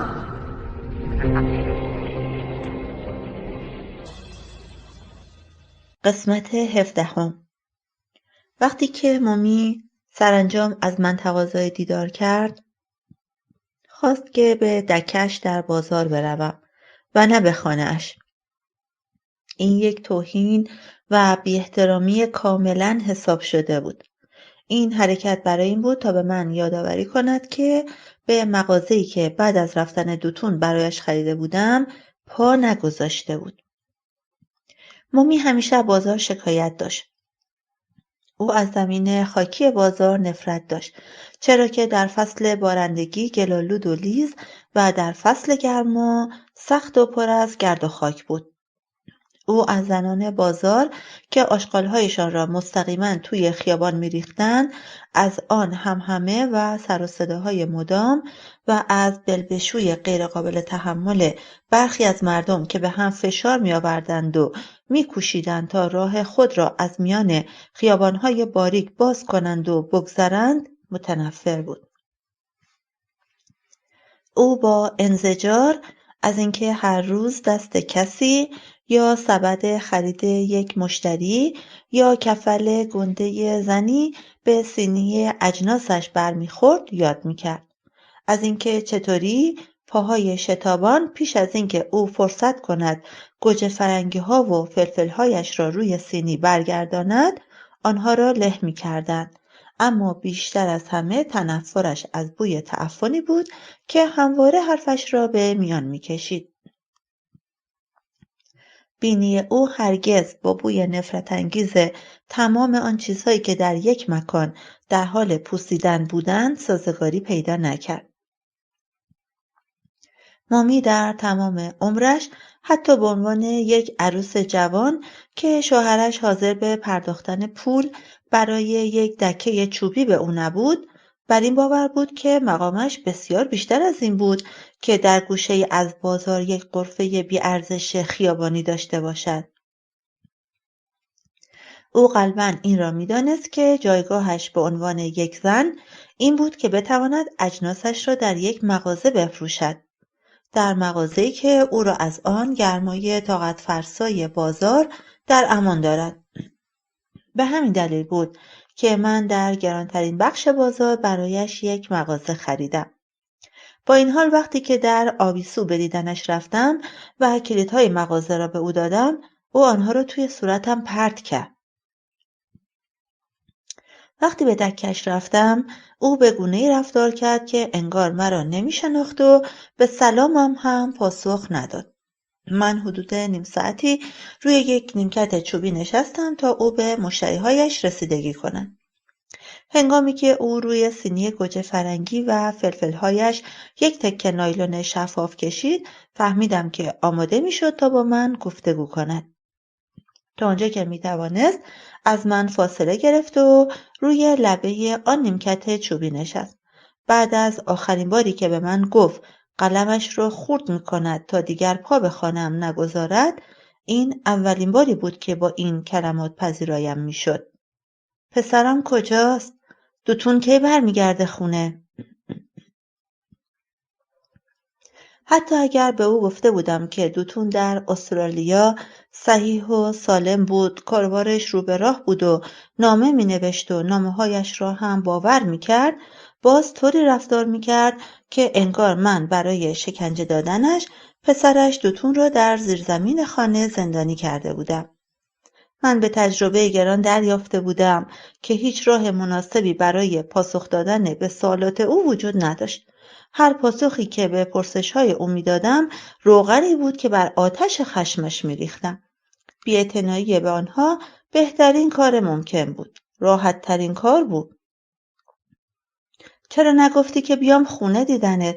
توی بازار راجع به چی میتونیم حرف بزنیم؟ چرا؟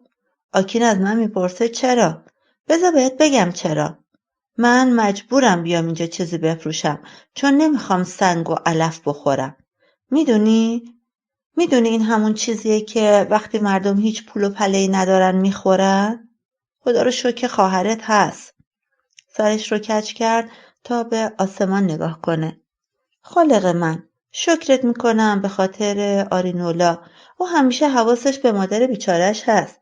اگه فقط دوتون و این یکی که اینجاست و زایده بودم، باید امروز برای صبحونم سنگ میجوشوندم. آهی کشیدم. آه مامی، از من خواستی که بیام اینجا تا این حرفا رو برام بزنی؟ خب پس چی؟ اگه این همون چیزیه که بخوام بگم، اون وقت تو راهتو میکشی و میری؟ تعجبی نخواهم کرد اگه بگذاری و بری. حرفای من برای تو بی‌معنیه حالا. مامی چی میخوای؟ او دستهایش را روی سینه در هم قلاب کرد. برای فریب دادن من هر سحر و جادویی که میخوای بکن. تو پسر پدرت هستی و مثل اون میتونی اونقدر دروغ سرهم کنی تا مرده ها هم زنده بشن. چرا میخواستی منو ببینی؟ چرا داد میزنی؟ اینجوری با مادرت باید حرف بزنی؟ مثل یه بچه بی سر و پایی که تربیت خانوادگی نداره؟ نفس عمیقی کشیدم. ببخشید مادر، لطفاً ناراحت نشین. زنت چطوره؟ خوبه. حتی به من سلامم نرسون؟ خیلی خوب. حالا دیگه اینجوریه؟ میدونی که 1 ساله که به دیدن من نیومده، در حالی که ما توی یک شهر زندگی میکنیم، توی همین شهر؟ گرفتار کاراشه مامی. او هم دلش نمیخواد سنگ و علف بخوره. فکر میکنی خیلی بامزه‌ای ابی؟ بگذریم. آرینولا به من گفت که روتیمی در بیمارستان بستری بوده. حالش چطوره حالا؟ از بیمارستان مرخص شده. خدا حفظش کنه. این حرف را بی هیچ شور و حرارتی زد، طوری که انگار این دعا برای کسی بود که نه او را میشناخت و نه برایش مهم بود. با آبروی خیره شدم تا مجبور نباشم به او نگاه کنم. آمین. او بینیش را بالا کشید و بعد آهی سر داد. از پیش می‌دانستم که آنچه را که می‌خواست بگوید دوست نداشتم. من با این بینی بالا کشیدن‌ها و آه سر دادن‌هایش آشنا بودم. این یک شیوه قدیمی بود. هر زمان که از من مطالباتی داشت و من زیر بارش نمی‌رفتم، او این حرکت را برای مستحکم کردن جای پای خودش انجام می‌داد. گفت: چرا سرتو برمیگردونی؟ به من نگاه کن، به صورت من نگاه کن. دلیل اینکه ازت خواستم بیای به دیدنم، تا اونجا که میدونم حتی اگه بچه منو کشته باشی. بینیشو بالا کشید. هنوز اگه مثل دیوونه ها زندگی کنی، باز مردم دنیا خواهند گفت که او پسر آموپ است. پسر زنی که زندگیش مثل یک فرش کهنه تکه پاره شده. پس حتی اگه بگی که دهنم بوی گن میده، نمیتونم ساکت بشینم. حرفمو میزنم. میشنوی چی میگم؟ دارم گوش میدم مادر. ببین، سرنوشت زن تو به نظر اینه که نمیتونه غیر بچه آبیکو بچه دیگه ای داشته باشه. هی پسر، با تو هم نمیخواد برام چشم بگردونی. فکر کردی ندیدم؟ فکر میکنی کور شدم؟ ضربه به پشت دستم زد. اگه 1000 سالتم که بشه باز اونقدر را پیر نشدی که اجازه داشته باشی اینطوری به من نگاه کنی. وقتی که یه چیزی میگم برای خوبی خودته که دارم میگم. از وقتی هم که به دنیا آمدی هر کاری که کردم برای خوبی خودت بوده. مامی حالا از من چی میخوای؟ خواهشاً هر چی میخوای بگو و تمومش کن. یه دختره‌ای هست، شایدم بشناسیش. سرشو تکون داد. نه از دوست و رفیقات نیست، نمیشناسیش. تازه دبیرستانو تموم کرده. دختر خوبیه، هنوز گوشه چشماش نشکافته. میدونی مثل دخترای امروزی. خب تپشی رو توی پیشونیم احساس کردم. مثل تپشی که سرآغاز یک سردرد کشنده بود. هرچی خواسته خود خدا باشه همون میشه. کسی چه میدونه؟ شاید این دختر بتونه برات بچه بیاره. بچه‌هایی که زنده بمونن. نمیخوام بگم که ایجاد آدم بدیه. اما تو نمیتونی با سرنوشت بجنگی. از وقتی که با این ایجاد خانم ازدواج کردی شواهد طوری نشون دادن که من فکر نمی‌کنم اون سرنوشتش داشتن بچه در این دنیا باشه. خیلی سخت تلاش کرده ها. حتی یه آدم کورم میتونه ببینه که او چقدر سخت تلاش کرده. اما آدمای خیلی کمی هستن که میتونن با سرنوشت بجنگن و پیروز بشن. من اونقدرها عمر کردم که این چیزا رو بدونم و بفهمم. تو میخوای که من با این دختری که پیدا کردی ازدواج کنم؟ سرمو برگردوندم. مردی در آن سوی خیابان مشغول چسباندن پوسترهای تبلیغاتی روی یک تیر چراغ برق بود. تو نمیخوای توی زندگیت صاحب بچه بشی؟ چه میکنی اگه این روتیمی هم بمیره؟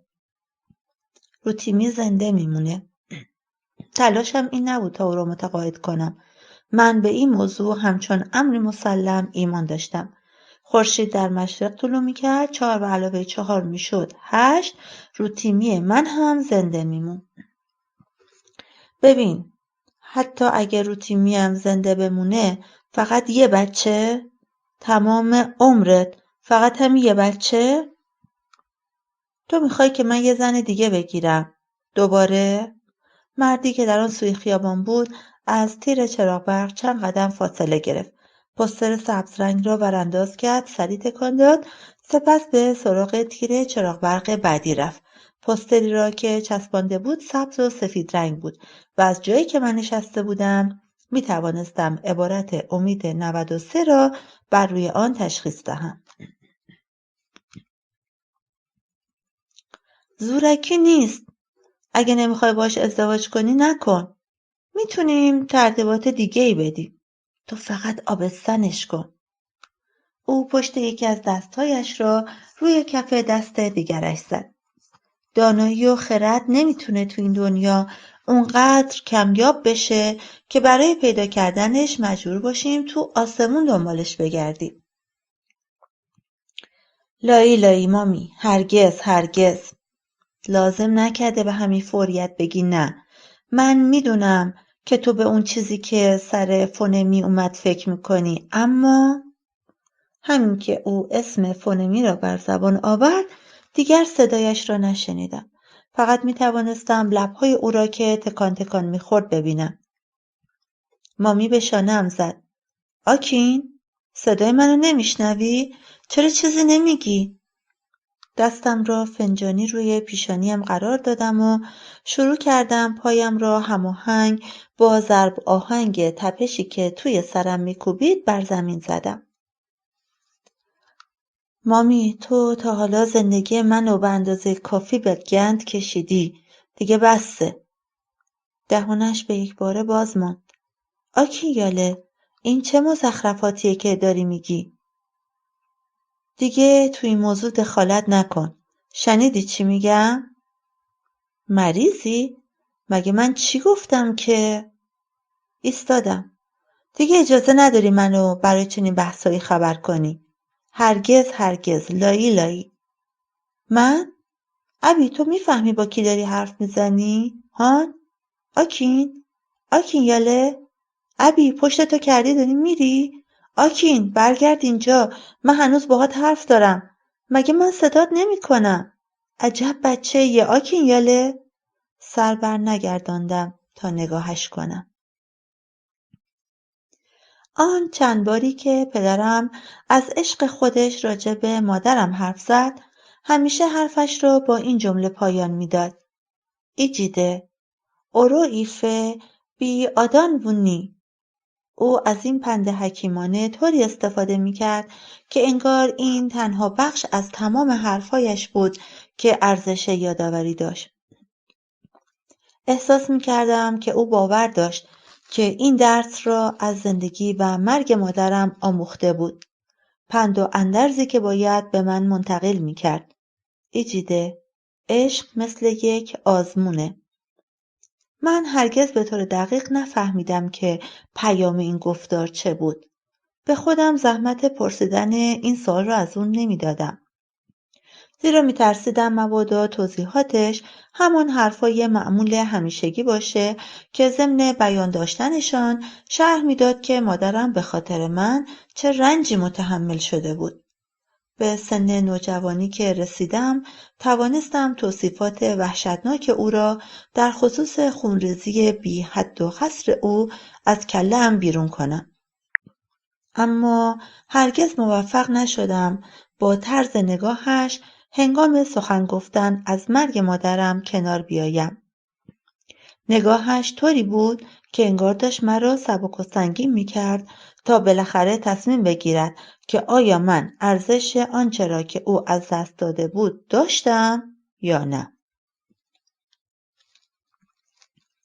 من این گفته را در طی سالیان بعد بارها از زبان دیگران هم شنیدم. اما همچنان نمی‌دانستم که واقعاً منظورشان چه بود. خب، عشق یک امتحان بود، اما از چه جهتی، به چه هدفی، چه کسی این آزمون را برگزار می‌کرد؟ اما گمان می‌کنم باورم این بود که عشق چنان قدرتی داشت که می‌توانست تمام خوبی‌های نهفته در درونمان را بیرون بکشد، پالودمان کند و سرشت و سیرت خوبمان را به ما بنمایاند. و اگرچه می‌دانستم آکین مرا یک احمق فرض کرده بود، اما تا مدتی همچنان بر این باور بودم که او عاشقم بود و تنها یک راه بیشتر نداشت و آن این بود که کار درست و خوبی را که باید انجام میداد پیشه کند. فکر میکردم دیر یا زود میآمد و رو در رو از من پوزش میخواست. بنابراین منتظر ماندم تا به سراغم بیاید. روزی که دوتون بعد از تشخیص بیماری شسان به اتاق خواب ما آمد و اظهار تأسف کرد که چرا آکین راه حلی برای رفع مشکل جنسیش پیدا نکرده بود، کاملا روشن بود که او فکر میکرد من قبلا میدانستم که نیمی از سفرهای آکین به لاگوس برای ملاقات با یک پزشک ادرارشناس بود. واقعیت این بود که من هیچ چیزی راجع به پزشک مجاری ادرار، داروهایی که تجویز کرده بود یا روشهایی که آکین متحمل شده بود نمیدانستم. اما آن شب مثل وقتی که زندگی به تو دهنکجی میکند و میخندد و تو هم میخندی و وانمود میکنی که این ادامه یک مزاح بیشتر نیست، به حرفهای دوتون سر تکان دادم و کوشیدم تا طوری تظاهر کنم که من تیزهوشتر از این حرفها بودم و این قضیه را خودم از پیشم دریافته بودم. اما واضح بود که دوتون پیش از ترک اتاق متوجه این امر شده بود که ازدواج من با آکین بر پایه دروغ بنا شده بود. علیرغم تمام اینها متقاعد شده بودم که آکین عاشقم بود و از آنجا که عشق قرار بود آزمودنی باشد و آزمونی باشد که خوبی‌های نهفته در درونمان را ظاهر سازد، به خودم می‌گفتم که همسرم به زودی می‌آمد و عمل خودش را برایم توجیه می‌کرد. من تمام هم و غم و تمام انرژیم را متمرکز زنده نگه داشتن شسان کردم. اما همزمان نیز انتظار می‌کشیدم تا آکین به سراغم بیاید. بعد از اینکه آکین من و برادرش را در رخت خواب غافلگیر کرد، اطمینان داشتم که آکین با من روبرو میشد، از من پوزش میطلبید، تلاشهایش را برای آنچه که از من پنهان داشته بود با من به اشتراک میگذاشت و به من التماس میکرد که ترکش نکنم و پیشش بمانم. پذیرفتن اینکه او قصد داشت این فریبکاری را تمام عمر مخفی نماید بسیار سخت بود. حتی بعد از اینکه اتاق خوابمان را جدا کردم و از حرف زدن با او امتناع ورزیدم، به آگاهیم نسبت به اینکه او واقعاً چه کسی بود ایمان داشتم و بر این باور بودم که آن مردی که آنجا بود هنوز زیر بار تمام آن نیرنگ‌ها و ظاهرسازی‌ها بود. مردی را که من گمان می‌کردم می‌شناختم، آن آدمی نبود که می‌گذاشت تا لب گور همچنان فریب خورده باقی بمانم. روزی چند هفته پیش از اولین بحران بیماری روتیمی به این نتیجه رسیدم که اگر آکین از این قضیه قصر در می‌رفت، تا دم آخر زندگیمان به من دروغ می‌گفت. هنگامی که بعد از بستری شدن روتیمی برای اولین بار از بیمارستان وسلیگیلد بیرون می آمدم، با تعجب از خودم پرسیدم که آکین چطور انتظار داشت که من در آن بخش بمانم. نمیدید که من تا چه اندازه از این خبرهای خوب و بد دکترها، از این سکوتهای شوم، از این اطمینان بخشیها و از این قرار دادن دستهایشان بر روی شانه‌هایم تا بتوانند راحت‌تر خبرهای خوب یا بد بیشتری را به من اعلام کنند خسته و بیزار شده بودم. از قضیه اولامیده و شسان تا روتیمی من بر لبه پرتگاهی آویزان بودم و اکنون دیگر چنان از پا در آمده بودم که چیزی نمیخواستم مگر اینکه رها شوم و بیفتم. در طی مدت بستری شدن روتیمی تا مرخصیش از بیمارستان، من به آکین با دید متفاوتی نگریستم. اکنون دیگر به او به عنوان مردی که تغییر کرده بود نمی نگریستم. به کله او را مردی می دیدم که هرگز نشناخته بودمش. من به عشقی که روزی به آن این همه ایمان داشتم شک کردم و چنین نتیجه گرفتم که اگر او با من ازدواج کرده بود به این خاطر بود که من آدمی زود باور و حالو بودم. 1 هفته پیش از انتخابات ریاست جمهوری تصمیم گرفتم که همه چیز را با او روبرو کنم. او با روتیمی توی اتاق پذیرایی نشسته بود و داشت مناظره 2 داوطلب ریاست جمهوری را از تلویزیون تماشا میکرد. منتظر نماندم تا مناظره آنها به پایان برسد و بعد گفتگو را شروع کنم. از اینها گذشته 3 سال آزگار بود که برای پیشقدم شدنش انتظار کشیده بودم. از جهاتی احساس کردم که باید در لحظه‌ای به او حمله می‌بردم که غافلگیر می‌شد و فرصتی برای تفره رفتن نداشت.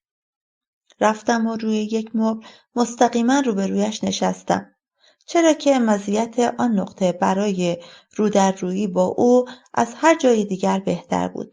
با این کار می‌خواستم احساسات را در چهرهش ببینم و بر عکس‌العملش نسبت به دامی که برایم گسترده بود داوری کنم. خب ببینم آکین، راسته که تو نمیتونی؟ که تو انین هستی؟ ای کاش میتوانستم بگویم که وقتی سرانجام با او روبرو شدم، او هنوز آنقدرها احترامم را داشت که سوالم را مستقیما پاسخ دهد.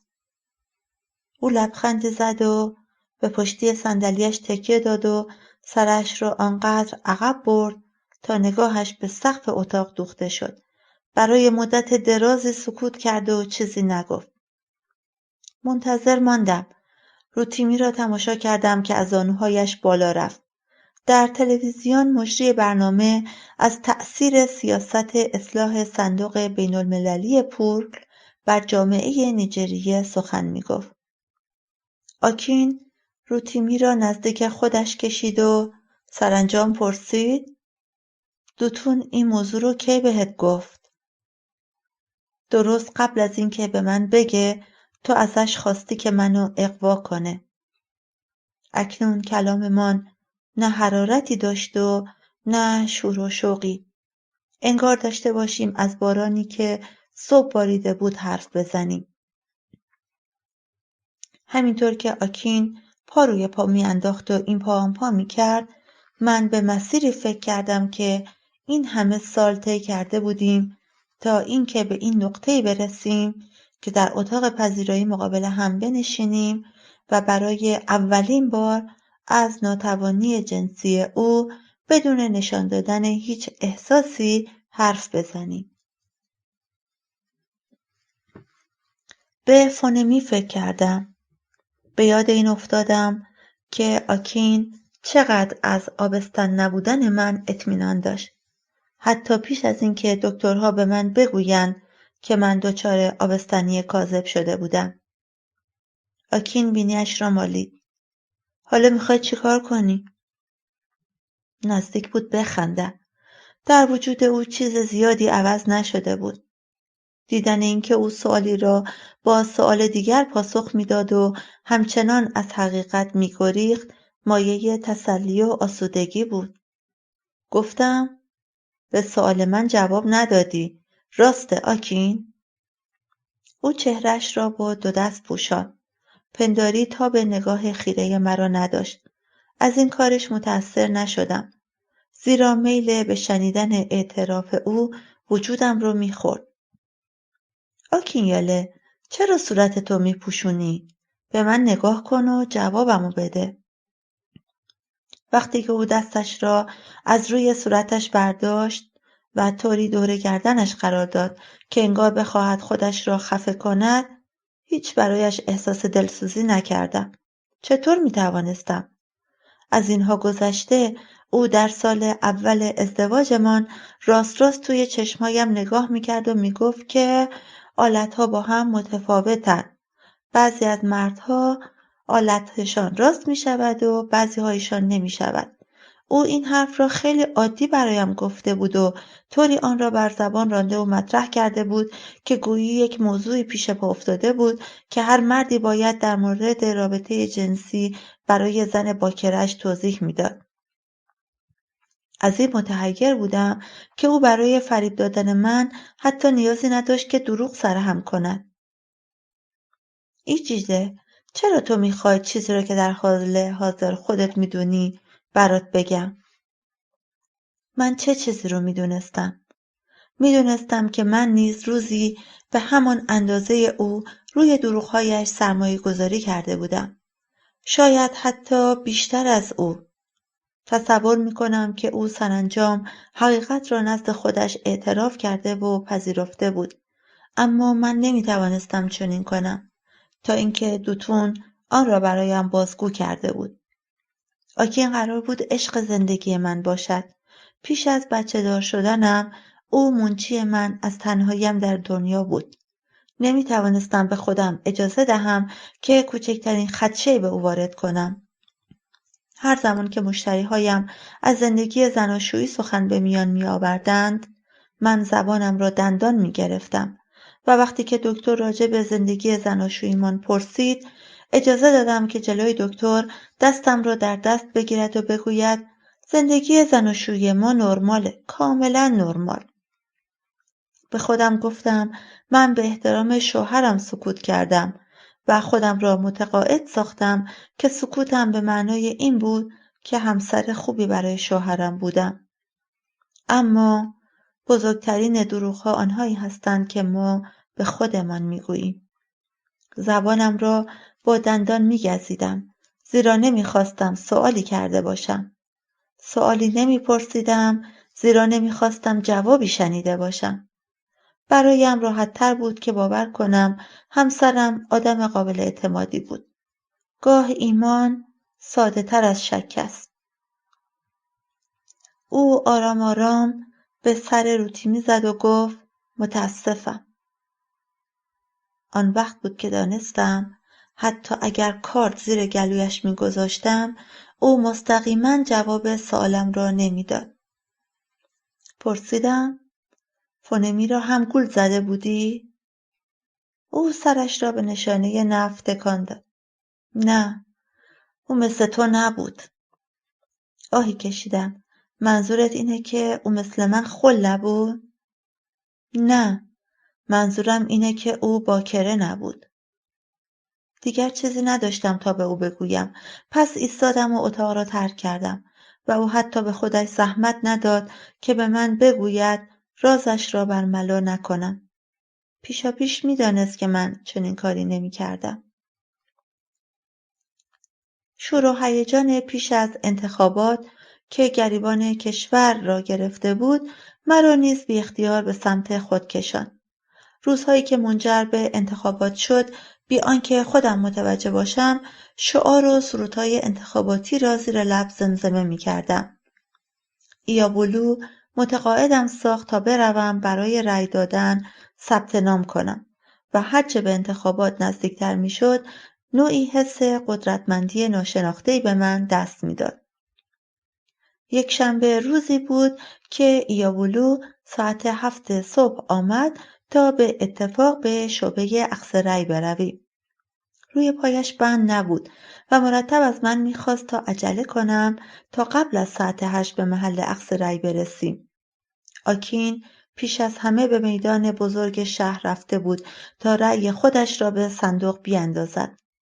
برای رأی دادن حوزه‌ای را انتخاب کرده بود که به اداره‌اش نزدیکتر بود.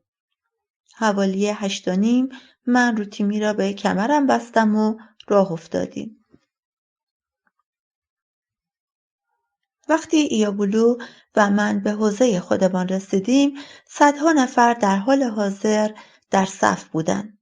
رأیمان را که به صندوق انداختیم زیر سایه یک درخت انبه نشستیم و در حالی که منتظر اعلام نتایج محل اخذ رأی بودیم به صحبت راجع به عروسی دختر برادر ایابولو که قرار بود همین زودی‌ها برگزار شود پرداختیم. مراسم عروسی برای 2 هفته دیگر بود، اما ما برنامه‌ریزی کرده بودیم که چند روز قبل از برگزاری عروسی به باوچی برویم. ایابولو می‌خواست زودتر در محل حاضر باشد تا بتواند به خانواده برادرش در کار تدارکات عروسی یاری برساند. وقتی که یکی از کارمندان عالی رتبه انتخاباتی که عینکش نیمی از چهره‌اش را پوشانده بود نتیجه را اعلام کرد مردم کف محکمی زدند و برخی هم گفتند تبریک نیجریه. من نیز دچار یک سرخوشی و شور و شعفی آنی شدم و با غریبه‌ها طوری دست دادم که گویی با هم از سفری طولانی و مشقتبار جان سالم به در برده بودیم. روز عزیمت به باوچی در حالی که آکین در طبقه پایین به ماشینش برمی‌رفت من در طبقه بالا یک قبای آستین کوتاه ارغوانی رنگ به تن روتیمی می‌پوشاندم. آکین تعطیلات سالانه‌اش را می‌گذراند و تصمیم گرفته بود برای چند روزی به لاگوس برود.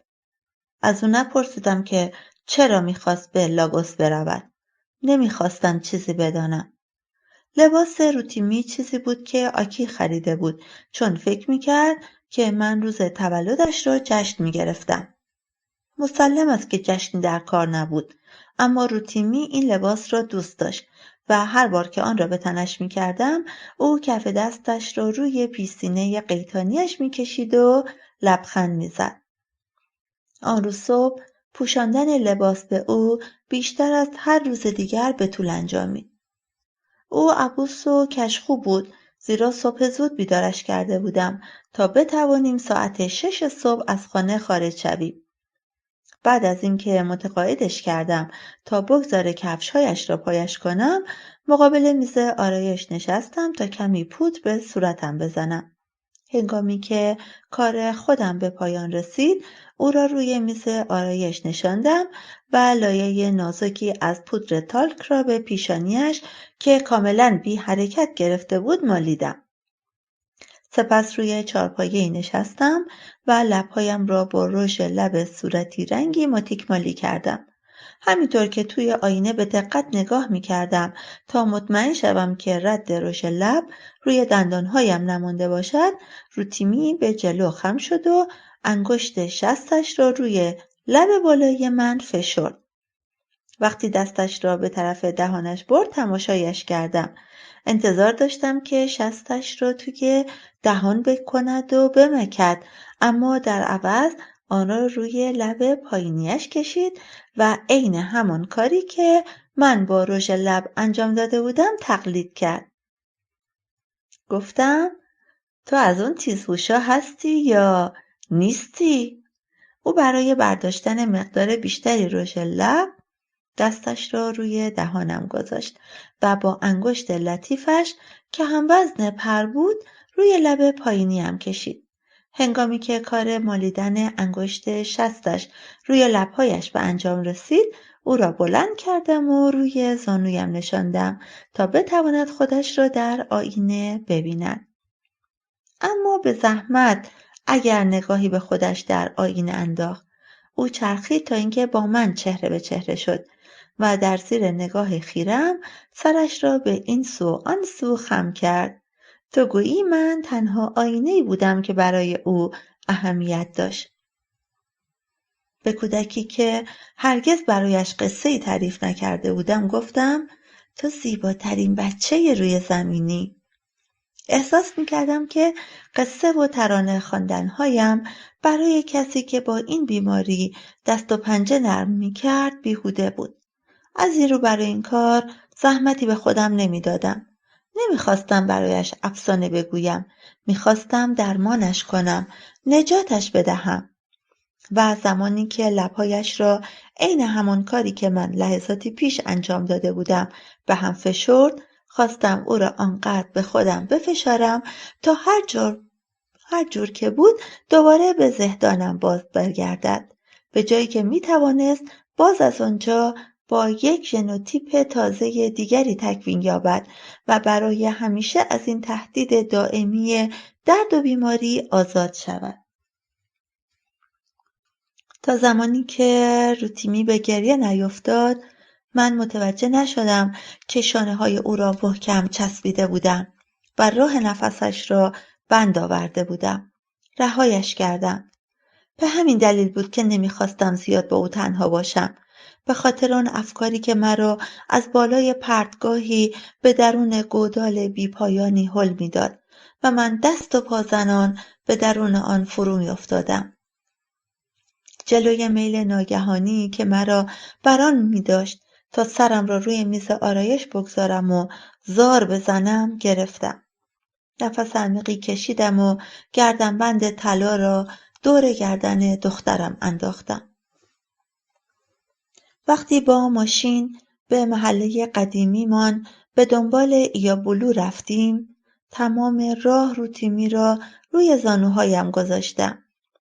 ایابولو با بار و بندیل سفرش در هشته خانه‌اش انتظار رسیدن ما را می‌کشید. توی ماشین که می‌نشست گفت خونه قدیمی تو می‌بینی؟ خانواده جدیدی که اومدن توش زدن درب و داغونش کردن. می‌بینی چطور رنگ‌هاش همه تبله کرده؟ حتی زحمت یه رنگ زدن هم به خودشون نمیدن. مردکی که صاحبشه نمیدونی. یه سگ هار حسابیه. با آکین به اومی آسارو رفتیم تا منشیش لیندا را هم سوار کند. لیندا نیز آن روز صبح به لاگوس میرفت و آکین به او پیشنهاد داده بود که اگر میخواست میتوانست او را تا لاگوس برساند. وقتی به خانه لیندا رسیدیم، او سرش را از پنجره بیرون آورد و گفت تا 5 دقیقه دیگه حاضر میشه. در خلال این 5 دقیقه آکین با پیچ رادیو ور رفت و کوشید تا موجی که اخبار میداد بگیرد. 9 روز از انتخابات میگذشت و هنوز برنده آن اعلام نشده بود. ایابولو به آکین گفت دنبال اخبار تازه راجع به انتخابات میگردی؟ عین یک بازیه، عین یه بازی. الان 2 هفته است. یک دوشنبه دیگه هم رسید. چطور دادگاه دستور داده که انتشار نتایج را متوقف کنن؟ چرا؟ خودتو اذیت نده. انتشار این دستور هیچ ربطی به دادگاه نداره. خود قاضی هم اینو میدونه. فقط دادگاه انتخاب ریاست جمهوریه که صلاحیت این کارو داره. ابی، این سربازها نمیخوان از قدرت دست بکشن، نه؟ آکین گفت اما با این حال میدونم که نظامی‌ها قدرت را تحویل خواهند داد. برای این مرحله گذار پول بسیاری خرج شده. مگه میشه این همه هزینه را به چاه فاضلاب سرازیر کرد؟ ایابولو آهی سر داد. خدا خودش به همون رحم کنه. ابی، یعنی قراره باز هم بچه هامونو تحت نظر یک حکومت نظامی بزرگ کنیم؟ لیندا که پایش را توی ماشین گذاشت عطسه‌ام گرفت. انگار که آن روز صبح 2 بطری از عطری که معلوم نبود چه بود روی خودش خالی کرده بود. آکین تهویه مطبوع ماشین را روشن کرد و شیشه‌اش را پایین داد. به پایانه مسافربری که رسیدیم روتیمی را به لیندا دادم. ایابولو در ماشین را به هم زد و بست. لنگیش را راستوریز کرد و گفت روتیمی را با خودت نمیاری؟ به نشان نفی سر تکان دادم و منتظر ماندم تا آکین صندوق عقب ماشین را بالا بزند. او باروبونه سفرم را از صندوق عقب بیرون آورد و به سمت سایبان چوبی که اتوبوس‌ها پارک شده بودند راه افتاد. توی اتوبوسی که راهی باوچی بود 7 مسافر دیگر نیز حضور داشتند. آکین چمدانهای مرا به راننده داد و خودش چرخی دور اتوبوس‌ها زد. تایرها را امتحان کرد و به فرمان اتوبوس و دنده و پدال‌ها نگاهی انداخت. این کاری بود که هر بار مرا به یک پایانه مسافربری می‌برد انجام می‌داد. این کارش همیشه در قرارهای دوره‌های نامزدی برایم جالب و سرگرم کننده بود. اما اینکه آن روز صبح چه انگیزه‌ای از این کار داشت نمی‌دانستم. اکنون به کوچکترین حرکتش سوءظن داشتم و با تعجب از خودم می‌پرسیدم که نکنه حیله بزرگی پشت آن خوابیده باشه. از اتوبوس که بالا رفتم او گفت من و لیندا دیگه میریم. خودم را کنار کشیدم تا ایابولو بتواند روی صندلیاش مستقر شود و گفتم سفر خوبی داشته باشین. آکین و من در حضور دیگران با یکدیگر مؤدبانه صحبت می‌کردیم. گاه نیز تظاهر به صمیمیت می‌کردیم و می‌کوشیدیم نسبت به هم گشاده رو باشیم.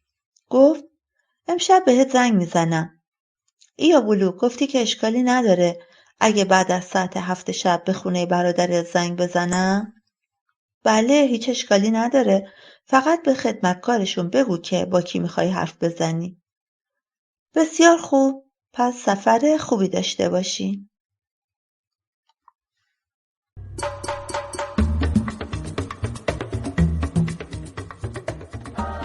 کتاب با من بمان. نویسنده آیوبامی آدبایو. راوی افسانه والافر. تولید صوتی کتابخانه اینترنتی آوای بوف.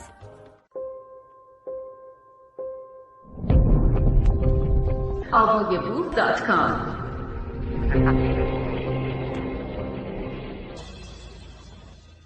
قسمت 18. مسئول پذیرش هتل پرسید خانمتون بعد به شما ملحق میشن قربان؟ و طوری با نگاهش مرا مورد قضاوت قرار داد که گویی من بدون یاری هیچ زنی قادر به مراقبت از روتیمی نبودم. گفتم میتونین از سرویس اتاق بخواین که یک شیشه شراب به اتاق ما بیاره؟ طرفهای ظهر که به لاگوس رسیدم ساعتها از وقتم در ترافیک گذشت، اما توانستم به موقع سر قراری که با دکتر مجاری ادرار داشتم برسم. تمام اینها فقط برای این بود که بشنوم او بیماره و تا پنجشنبه به سر کارش بر نمیگرده. دل و دماغ صغر و کبرا چیدن در جواب مسئول پذیرش را نداشتم. او به نشان تایید سر تکان داد و تلفنش را برداشت. بعد از اینکه به اتاقمان رفتیم، کهنه روتیمی را عوض کردم. در حالی که کهنه کثیف او را توی حمام گذاشتم تا خیس بخوره، به خودم گفتم که یادم باشه از ایجاده بپرسم که آیا وقتش نرسیده که آموزش دستشویی کردن در قصری را به روتیمی آغاز کنی؟ برای شام به رستوران هتل در طبقه پایین نرفتم، اما در عوض سفارش مقداری برنج در اتاق دادم. روتیمی نمیخواست غذا بخوره. مرتب میکوشید تا قاشق را از دستم پس بزنه. پیش از اینکه تسلیم شم، او یه تیکه گوشت را با خشم بر روی زمین انداخت. بعد از اینکه سرویس اتاق آمد و خرابکاری روتیمی را از روی زمین جمع و ترتمیز کرد، من تلویزیون را روشن کردم و در طول و عرض اتاق قدم زدم و با تلویزیون راجع به اینکه توی این مملکت چه غلطی داشتن میکردن به جر و بحث پرداختم. روتیمی هم به خیال اینکه کار من اجرای یک نمایش برای او بود، روی تخت خواب میخندید و دست میزد. پس از 1 ساعت ور رفتن با کانال‌های تلویزیونی به این امید که خبرهای تازه‌ای از سوی دولت نظامی در خصوص انتخابات بشنوم، با حالی آشوب زده آن را خاموش کردم. پیش از اینکه دوتون کارش را از دست بدهد، هر بار که در لاگوس بودم در خانه او در محله سرولره بیتوته می‌کردم.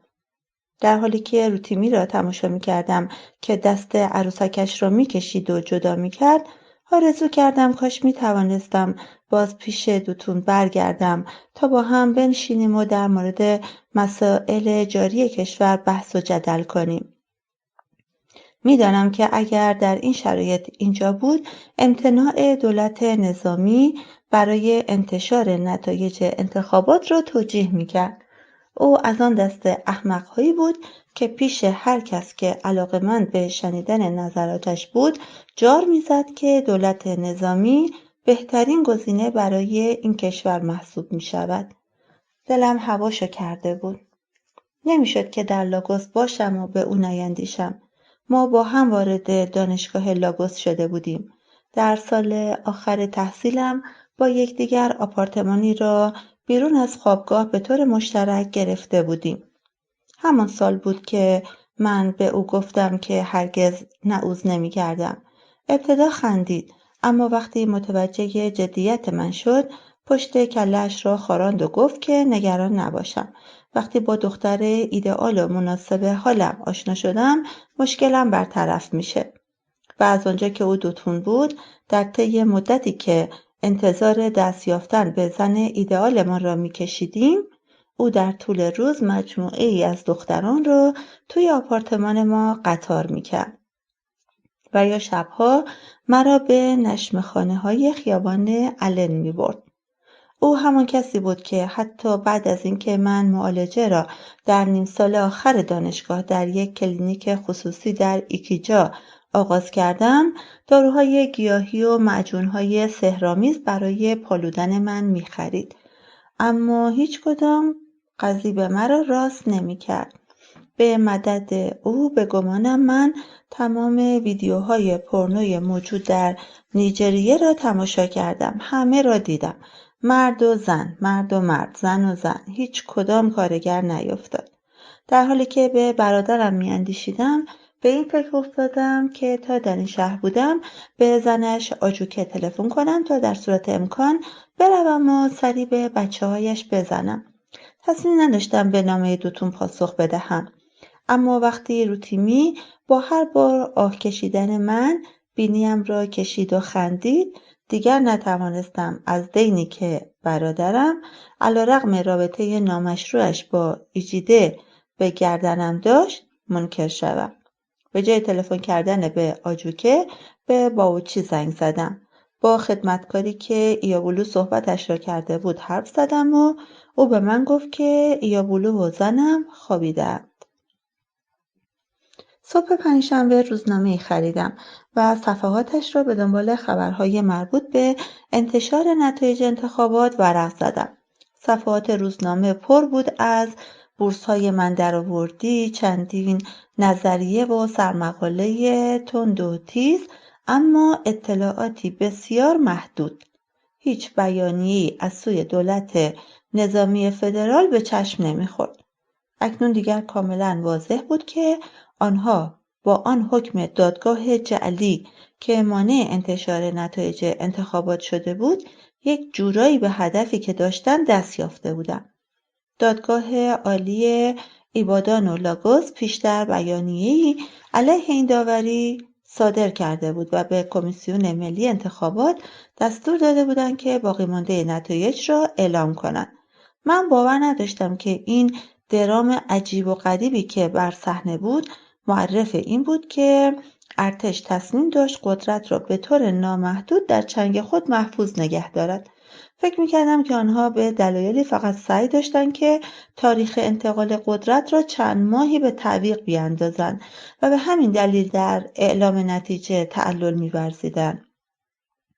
یادم میاد که وقتی روزنامه را تا می‌زدم در این اندیشه بودم که این وضعیت حداکثر تا چند هفته دیگر رفع و رجوع می‌شد. من تصور می‌کردم که ارتشیان می‌دانستند که محبوبیتشان را از دست داده بودند و باید تا پایان سال به پادگان‌هاشون برگردند. اگر کسی آن روز صبح به من گفته بود که نیجریه تا 6 سال دیگر همچنان با یک نظام دیکتاتوری ارتشی اداره میشد، حسابی میخندیدم. بعد از صبحانه تلفن دیگری به باوچی زدم و با ایابولو صحبت کردم. لحظه‌ای که به من گفت ایجیده در حمام بود، صداشو بلند کرد و من احساس کردم که زنم درست همونجا کنار دستشه، اما فقط نمیخواد با من صحبت کنه. میخواستم با او حرف بزنم. تصور میکردم حالا که به سفر دوری رفته، شاید دلش میخواد بدونه که روتیمی در چه حالیه و چه میکنه. برنامه‌م این بود که راجع به علت سفرم به لاگوس و اینکه آنجا چه میکردم سر نخی به او بدهم. فکر کردم که این آمادگی را پیدا کرده بودم تا راجع به شرایطم با او گفتگو کنم. فکر میکردم اینکه او روبرویم نبود به من کمک میکرد تا راحت‌تر باهاش حرف بزنم. تصور میکردم که در چنین شرایطی او نمیتونه به من خشم بگیره و پشتشو بکنه و بذاره بره. بیشترین کاری که میتونست بکنه این بود که گوشی رو بذاره. وقتی که به ایابولو گفتم که پیش از غروب دوباره زنگ میزنم، احساس کردم که آماده بودم تا هرچه بود و نبود را برای ایجیده تعریف کنم. حتی قضیه روزی که از روی استیصال نزد یک دکتر علفی رفته بودم. آن روز که هنوز هم آن را بدترین دوره زندگیم به حساب می آورم، من به ایلاراموکین رفته بودم تا با باباسوکه مشاوره کنم. در آن دوران ایجیده بر تمام شواهد پزشکی خط بطلان می‌کشید و برخلاف ادعای خودش که به دنیا اعلام می‌داشت باردار بود، آنها را مشتی چرندیات می‌خواند. من همیشه چنین پنداشته بودم که تمام دکترهای علفی پیرمرد بودند، اما باباسوکه جوان بود، شاید حدود 20 سالی داشت. او معجونی که به سیاهی قیر بود به من داد تا بنوشم و در ازای آن 5 نایرا گرفت. در حالی که به جانب الیشا میراندم، حرکتی در کشاله رانم شروع شد. روی شانه جاده توقف کردم. در عجب بودم که آیا این غار و غور کردنهای شکم و آن انقباض و انبساطهای عضلات معده به معنای این بود که معجون در حال عمل کردن بود؟ اتفاق ناگهانی بود. ماشین که انباشته از بوی تعفن شد باورم نمیشد. من مداوا نشده بودم، اسهال شده بودم. اسهالی که تا کنون نظیرش را ندیده بودم. در حالی که ماشین‌ها به سرعت از کنارم می‌گذشتند، به‌زده سر جایم نشستم. مدفوعی کاملا آبکی از زیر پایم راه می‌افتاد و از میان شلوار جینم به بیرون نشت می‌کرد. ماه بعد به سراغ دوتون به لاگوس رفتم و بی آنکه از قضیه باباسوکه چیزی بر زبان آورم، التماسش کردم به الیشا بیاید و ایجده را باردار کند. عصر که به باوچی زنگ زدم خدمتکار گفت که ایابولو و ایجیده بیرون رفتن. حتی وقتی که غروب همون روز ایابولو به من گفت که ایجیده دوباره به حمام رفته، با خودم گفتم که اینکه او بعد از رو در رو کردن با من ماند و از پیشم نرفت معنای خاصی داشت. گرچه او هنوز با من حرف نمیزد و هر بار که من وارد اتاق می شدم تا سر صحبت را باز کنم اغلب پشتشو می کرد و می رفت، با این حال همین اندازه که مانده بود بسیار قدردان و خرسند بودم. راز من برملا شده بود و ما همچنان زیر یک سقف زندگی می کردیم و این خود موضوع کمی نبود. من تصمیم داشتم که بعد از بازگشتمان به الیشا بنشانمش و از او بپرسم که آیا حاضر بود که زندگیمان را با شرایط جدید دوباره از صفر آغاز کنیم؟ جمعه با این شایعه که انتخابات ریاست جمهوری باطل اعلام شده بود از خواب برخاستم.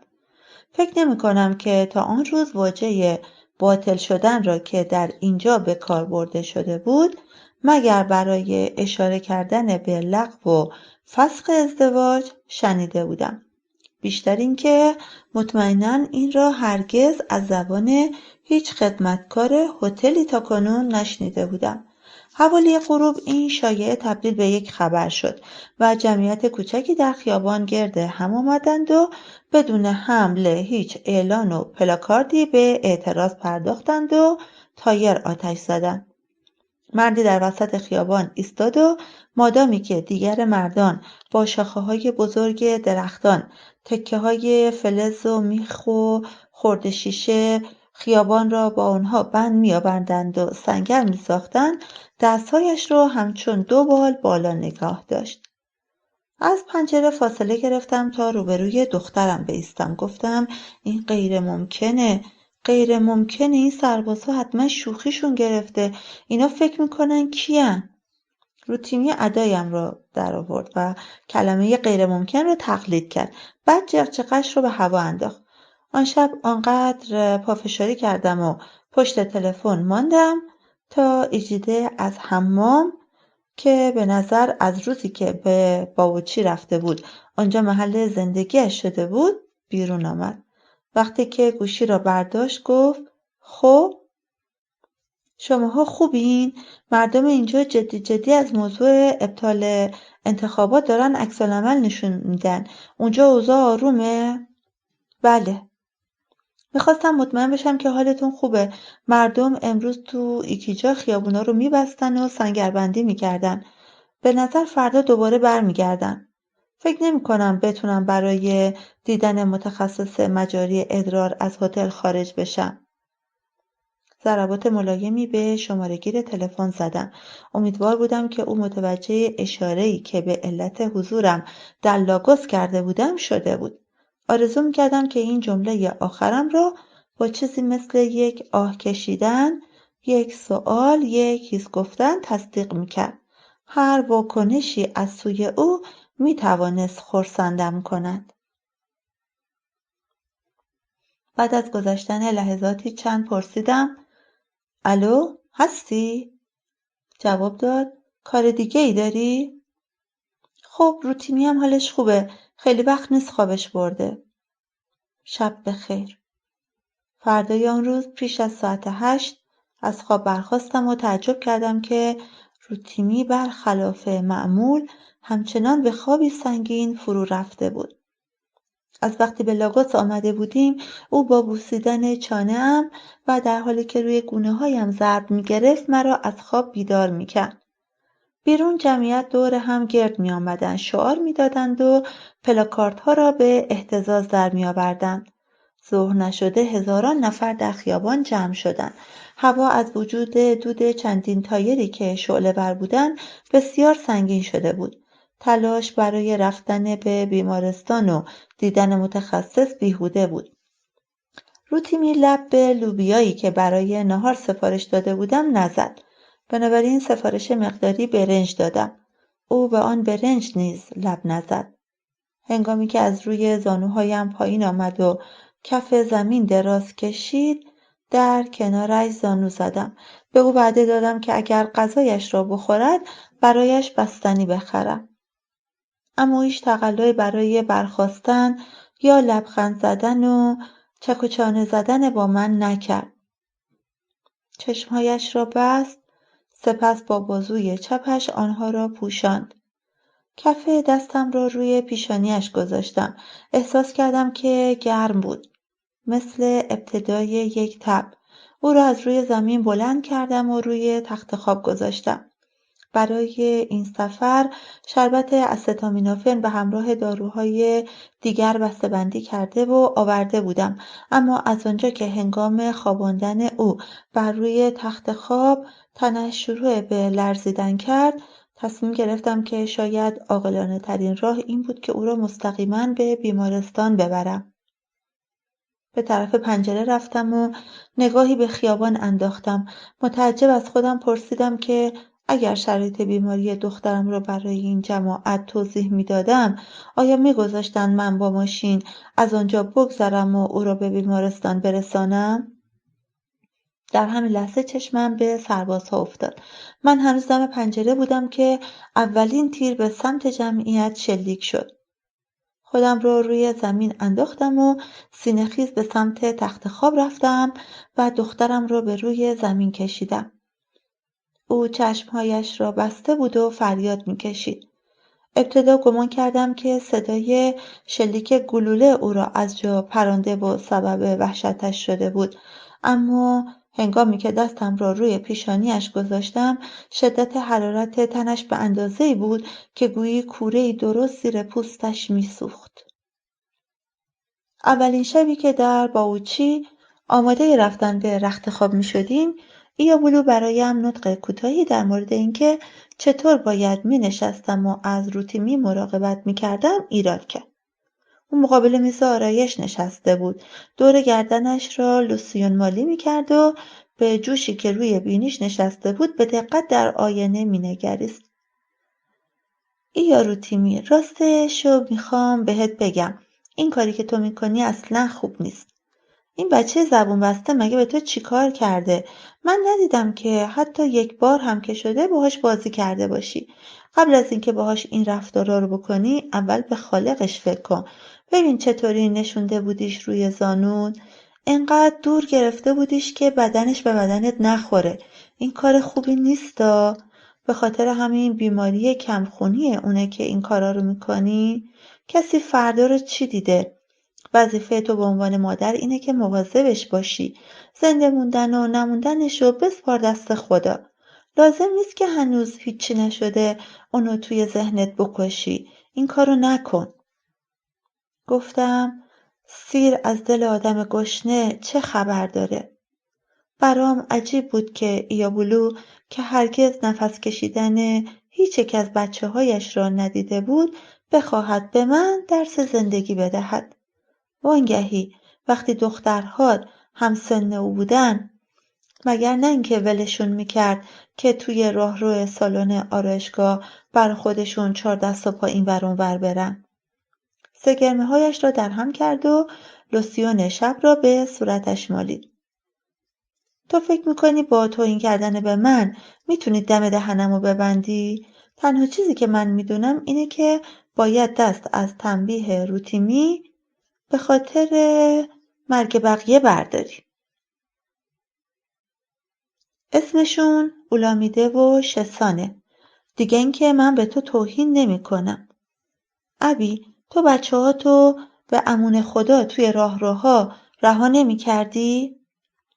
ایابولو بلند شد، رفت و روی تخت خواب نشست.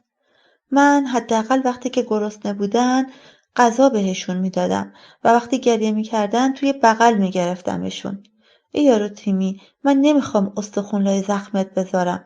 فقط میگم اون نمیتونه مادر دیگه ای داشته باشه و در حال حاضر هم تو بچه غیر از اون نداری.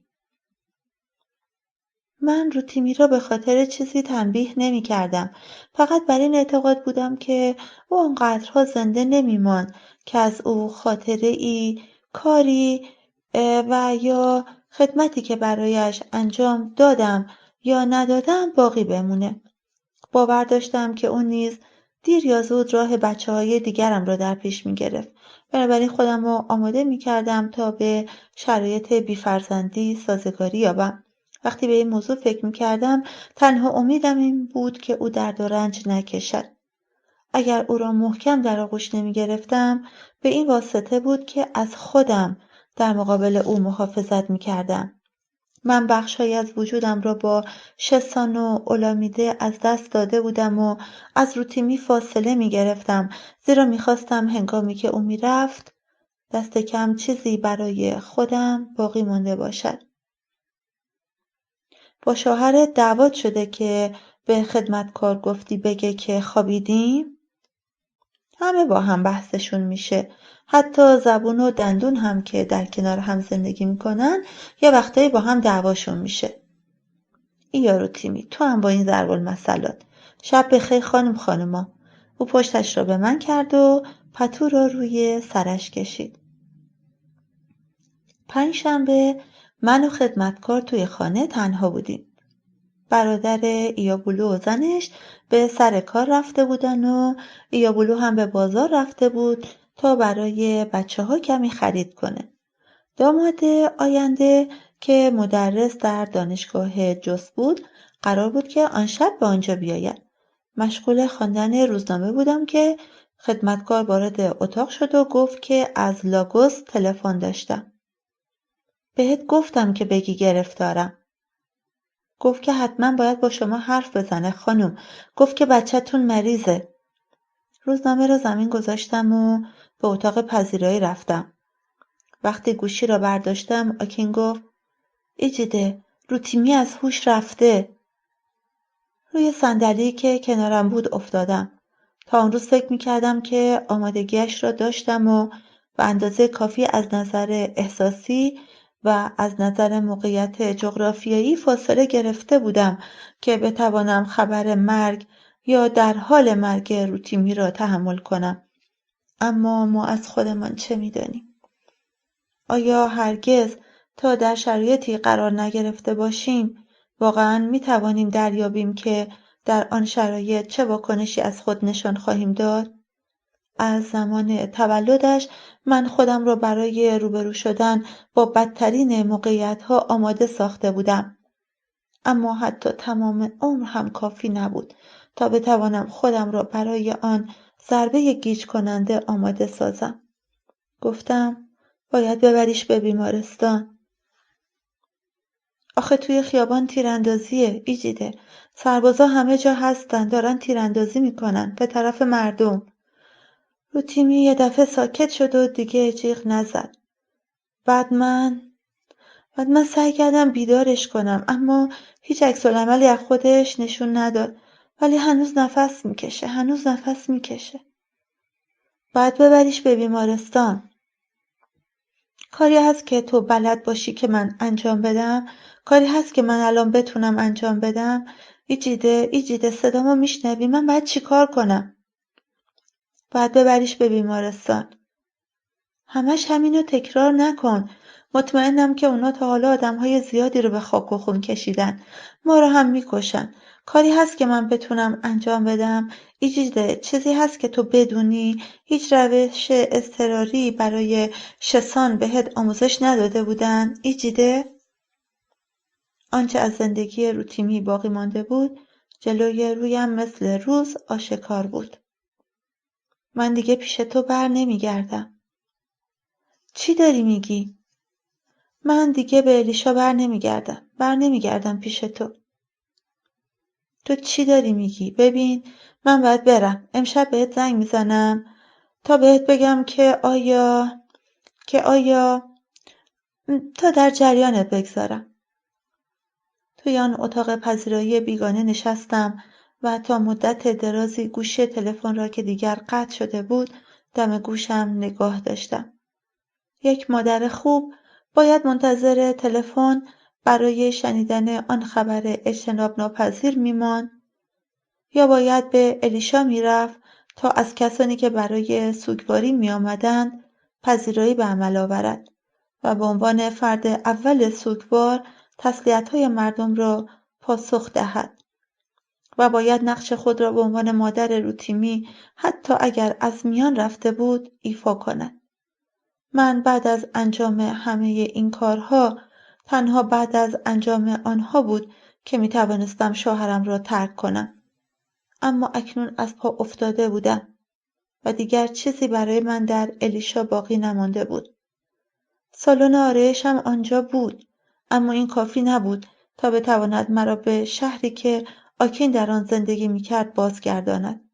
تاب این را نداشتم که یک بار دیگر از مقابل در بیمارستان وسلی گیلد بگذرم یا بچه‌هایی را ببینم که لباسهای متحدالشکل مدرسه‌ای را پوشیده بودند که شسان وقتی زنده بود میپوشید. پس آن کاری را انجام دادم که واقعا دلم میخواست انجام دهم. 2 لیوان آب نوشیدم و به اتاقی که با ایابولو مشترکاً استفاده میکردیم رفتم. کیف دستیم را برداشتم. هر آنچه را که لازم داشتم توی آن کیف بود. دست چکم، یک خودکار، یک دفترچه، تمام پول نقدی که با خود به باوچی آورده بودم و تنها عکسی که از مادرم داشتم. یادداشتی برای ایابولو روی تخت خواب گذاشتم. مطمئن بودم که زن برادرش آن را برایش می‌خواند و برایش شرح می‌دهد که من دیگر باز نمی‌گشتم. توی خیابان تاکسی را که مسیرش پایانه مسافربری بود صدا کردم.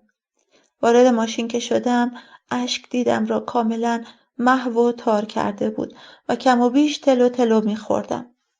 پیش خودم اعتراف کردم که در این بازی شکست خورده بودم و روتیمی نیز بخش دیگری از وجودم را با خود برده بود. هنگامی که از تاکسی پیاده شدم و اشکهایم را پاک کردم تا بتوانم تابلوهایی را که خط سیر اتوبوس‌ها به نمایش گذاشته بودند ببینم، دانستم که هرگز نمیتوانستم روتیمی را فراموش کنم و آنطور که آرزو میکردم او را از لوح ضمیرم پاک کنم. سوار اتوبوسی که به جوس میرفت شدم. جوس، زیرا شنیده بودم که آنجا زیباترین شهر نیجریه بود و همواره دلم خواسته بود به آنجا بروم. کمی طول کشید تا دریابم که هر یک از بچه‌هایم همان اندازه که از وجود من گرفته بودند به من نیز بخشیده بودند. خاطراتی که از آنها داشتم تلخ و شیرین و ماندگار برایم به مثابه یک حضور قدرتمند جسمی بود و به خاطر همین همچنان که اتوبوسی مرا به شهر ناآشنایی می‌برد و در حالی که آخرین کودکم در شهر لاگوس جان می‌داد و آن کشور کلاف سردرگمش را می‌گشود، من کوچکترین وحشتی نداشتم زیرا تنها نبودم. الیشا، دسامبر 2008. حالا من اینجایم. همینطور که لنگیم را دور کمرم صاف و راست میکنم دستانم میلرزد و قلبم انگار توی دهانم میتپد. اما اینجایم و تا تو را نبینم از اینجا نمیروم. تعداد مهمانها اکنون به صدها رسیده است و سایبان‌هایی که برپا کرده اند از نوع سایبان‌های گران قیمت است و تهویه مطبوع دارد. پدر عاقبت به خیر درگذشت. حیاط دبیرستان کاملا شکل دیگری پیدا کرده است. عکس پدرت بر روی بیرقه‌هایی حمل می‌شود. پلیس‌ها بدخواهان را از آنجا دور می‌کنند و تعداد زیادی لامپ را به نخ کشیده‌اند تا بتوانند مراسم را در شب ادامه دهند. هر مردی که بعد از رفتنش بچه‌هایش به احترام او چنین بزرگداشتی را برگزار کنند، مرگ افتخارآمیزی داشته است. اما من به خاطر مرگ او به اینجا نیامده‌ام. آمده‌ام به خاطر کودکی که پشت سر جا گذاشتم.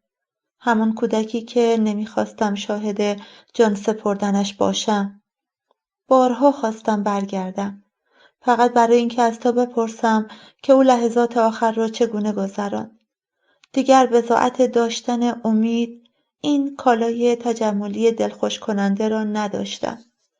از این رو فکر اینکه او توانسته باشد به طریقی بر مرگ غلبه کند را از ذهن بیرون کرده بودم و هر بار که قصد برگشتن می کردم برای این بود تا از تو بپرسم که آیا وقت رفتن زیاد درد کشید؟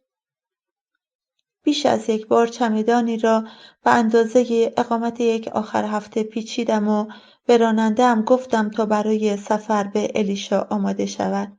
اما درست در روزی که قرار بود جست را به قصد الیشا ترک کنیم، همواره سر جایم خشکم میزد و با تصور اینکه اگر از جا بر میخواستم به هزاران تکه تبدیل میشدم، همان توی بستر میخکوب میماندم. آن روزها در رخت خواب میماندم، میگریستم بی آنکه حق کنم و از آنجا که نیروی بلند کردن دستهایم برای به دام انداختن اشکهایم را نداشتم، میگذاشتم تا اشک قطره قطره از گوشه های صورتم جاری شود و برود و در گوشهایم خانه کند. بعد از گذشت 10 سال دیگر برای آن سفرها نقشه‌ای نریختم و به مدت 5 سال هیچ چمدانی به اندازه اقامت یک آخر هفته نپیچیدم یا به راننده‌ام نگفتم که برای سفر به جنوب آماده شود. حالا آماده‌ام تا در مورد لحظات آخری که او سپری کرده بود بشنوم و بدانم که کجا دفن شده است. انکار به اینکه بدترین اتفاقات برای من بیش از یک بار رخ داده است امری بیهوده است و ندیدن گور آنها این حقیقت را تغییر نمی‌دهد که من بیشتر از آنهایی که باید زندگی می‌کردند تا بالای قبر تازه حفر شده من بایستند و بر کفنم مشتی خاک بریزند بیشتر عمر کرده‌ام. آکین من دیگر پشیزی برای این سنت‌ها ارزش قائل نیستم. من باید گور دخترم را ببینم. زیر سایبان‌ها همه چیز به رنگ زرد و سبز است. رومیزی‌ها سبزند و صندلی‌ها با پارچه‌های ساتن زردی که پوشیده از کمان‌های سبز رنگ است آراسته شده‌اند. اولین صندلی که می‌بینم بر رویش می‌نشینم. صندلی زیر یکی از سایبان‌ها قرار دارد و نام تو بر روی آن نوشته شده است. در اینجا باید بیش از 1000 میهمان باشد. حتما پول زیادی بالایش خرج کرده ای، اما آنچنان که باید و شاید نشان نمی‌دهد. همه سر این میزی که من نشسته‌ام گله‌مندند، به هیچ کدامشان نرسیدند. دریغ از یک شیشه آب. اما این سایبان خیلی سایبان خوبیه. صندلی‌هایش را هم خوب تزیین کردند. من همچنان برای حمایت از تو پیش قدم می‌شوم. تو گویی که مال خانواده خودم است، طوری که انگار من نادمی باز آمده نیستم. مردی که کنار من نشسته است طعنه میزند و تمسخر میکند. قرار رومیزی‌ها رو بخوریم؟ تو خونه خودم غذا دارم. اینها که میدونستن پول غذا دادن به مردم ندارن چرا اینقدر آدم دعوت کردن پس؟ مجبور بودن یه همچین مراسم بزرگی را بندازن؟ کسی مجبورشون کرده بود؟ گفتم مطمئنم که به زودی به شما هم رسیدگی خواهند کرد. بلند میشوم و به سر میز دیگری میروم. وقتی که مینشینم بیقرار میشوم.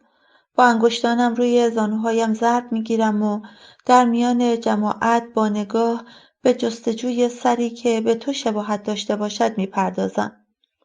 در این ساعت حتما کلاهت را از سر برداشته ای. کلاه به تو میآید و حالت بامزه‌ای به تو میبخشد. من به دنبال سری بی کلاه هستم. کسی در پشت بلندگو میگوید آزمایش میکنیم، میکروفون 1 2 1 2 آزمایش میکنیم 1 2 1 2. حالا تو را میبینم. به فاصله 1 میز از من دورتر ایستاده ای. چشمهایم با لبانت تماس پیدا میکند. لب پایینت همچنان صورتی است. تو مرا نمیبینی. چشمانت جمعیت را میپوید و تو با حواس پرتی با مردم سلام و تعارف میکنی. در جستجوی کسی هستی. از کنار میزم میگذری. ناخن‌هایم را بین کف دستهایم فرو می‌کنم تا مبادا بر پیکر تو دست بکشم. دیگر در وجودم از آن شهامتی که مرا وادار به آمدن کرد خبری نیست و خودم را به جهالت و بیخبری می‌زنم. به هر حال گمان نمی‌کنم که آمادگی این را داشته باشم که بخواهم در مورد چگونگی مرگ دخترم چیزی بدانم. گمان نمی‌کنم که اصلاً ضرورتی به این کار باشد. زنی که سر میز من نشسته است میگوید بابا روتیمی بانکدار، نگاش کنین داره قدم میزنه، پول داره قدم میزنه و با کف دست ضربه‌ای به رانش میزند. او با نگاه خیره‌اش تو را دنبال میکند.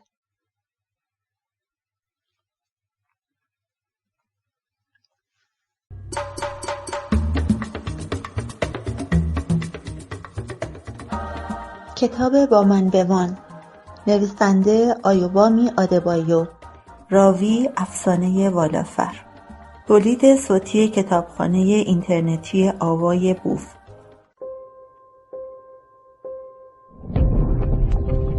avayaboof.com.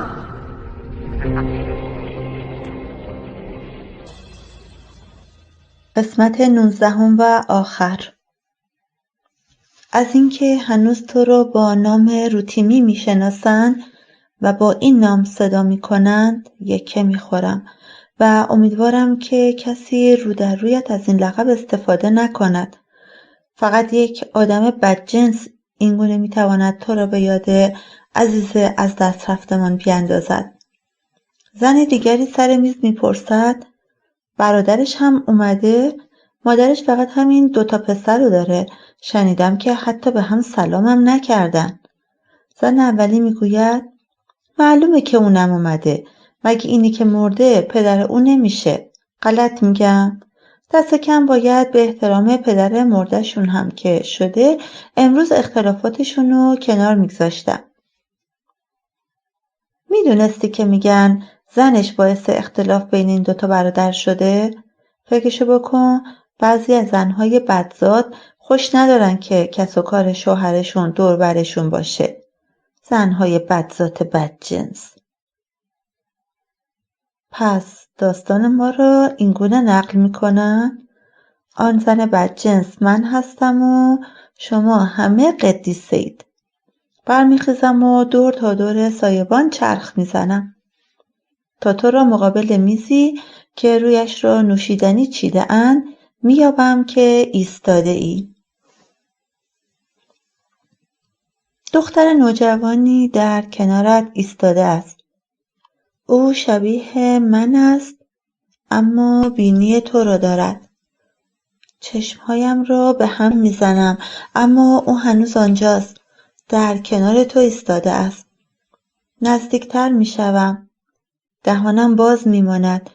دیدار مجددمان را به صدها شکل گوناگون در ذهن تصور کرده بودم اما هرگز فکرش را نمی کردم که دست تو دور گردن او باشد. هرگز به ذهنم خطور نمی کرد که ببینم او به تو می نگرد و لبخند می زند. چطور توانستی این موضوع را از من پنهان داری؟ نگاهم ابتدا با نگاه او تلاقی پیدا می کند. او به صورتی که مردم به یک مزاحم می‌نگرند مرا تماشا می‌کند. تو گویی مرا هرگز ندیده بوده است. هزاران واژه در سینه‌ام می‌جوشد. واژه‌ها تمام فضایی را که به هوا اختصاص داده شده است اشغال می‌کنند و من به سختی نفس می‌کشم. تو به پهلو می‌چرخی و نگاهمان به هم پیوند می‌خورد. نگاهم را از چهره تو به چهره او منتقل می‌کنم و کم مانده است از هوش بروم. این نزاعی است که گمان می‌بردم که باخته بودم اما به یک باره من برنده ظاهر می‌شوم. نه تنها نزاع که جنگ را. او چشمان مادرم، گردن بلند و خط مورب باریک لب‌های او را به ارث برده است. می‌خواهم به او دست بزنم اما می‌ترسم مبادا خودش را عقب بکشد یا به یک باره ناپدید شود. همین که نفس بلندی سر می دهم او دستش را بلند می کند و صلیبی را که به گردنبند طلایی‌اش آویزان است لمس می کند. نزدیکتر می شوم. این دختر منه؟ آکینگله، این دختر منه؟ ایجیده، از وقتی که کارت مراسم ختم را برای تو فرستادم هر روز نگران این بودم که این لحظه چگونه شکل خواهد گرفت. تیمی بارها به من گفته که نگران نباشم، همه چیز به خوبی پیش خواهد رفت. اما او چه می‌داند؟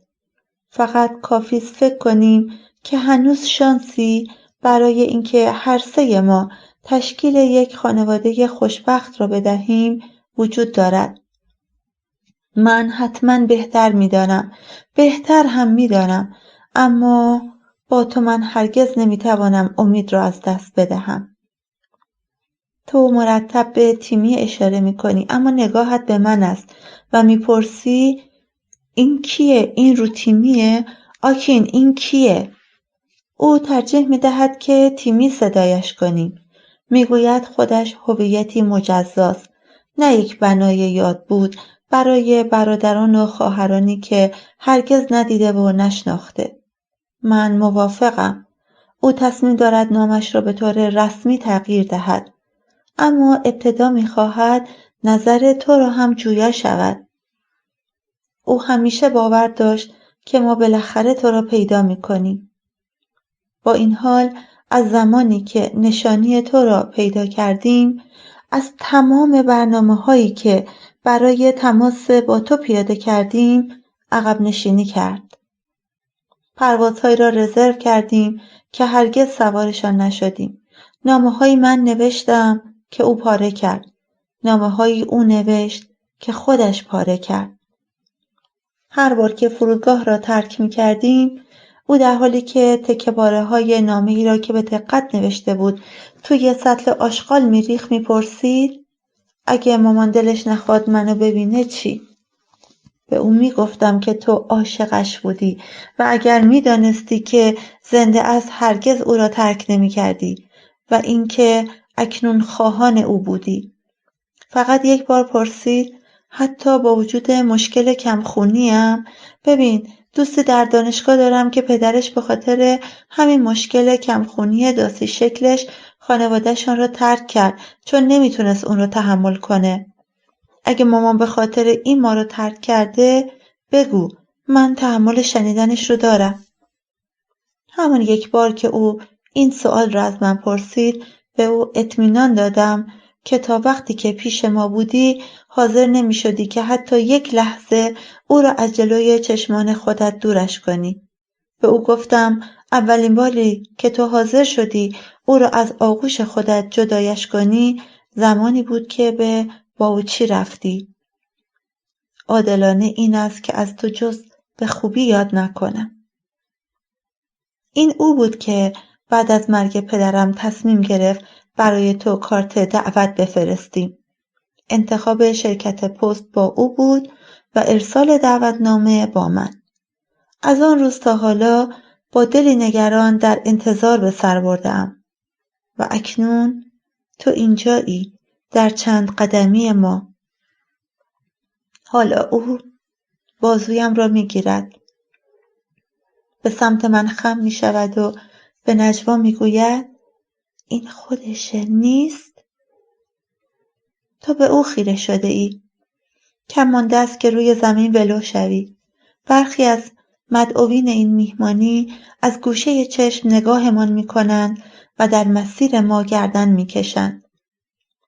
من دست تیمی را میگیرم و میگویم ایجیده لطفاً با ما بیا. مطمئن نیستم که دست من است که عرق کرده یا دست تیمی. تو از پشت سر ما می آیی.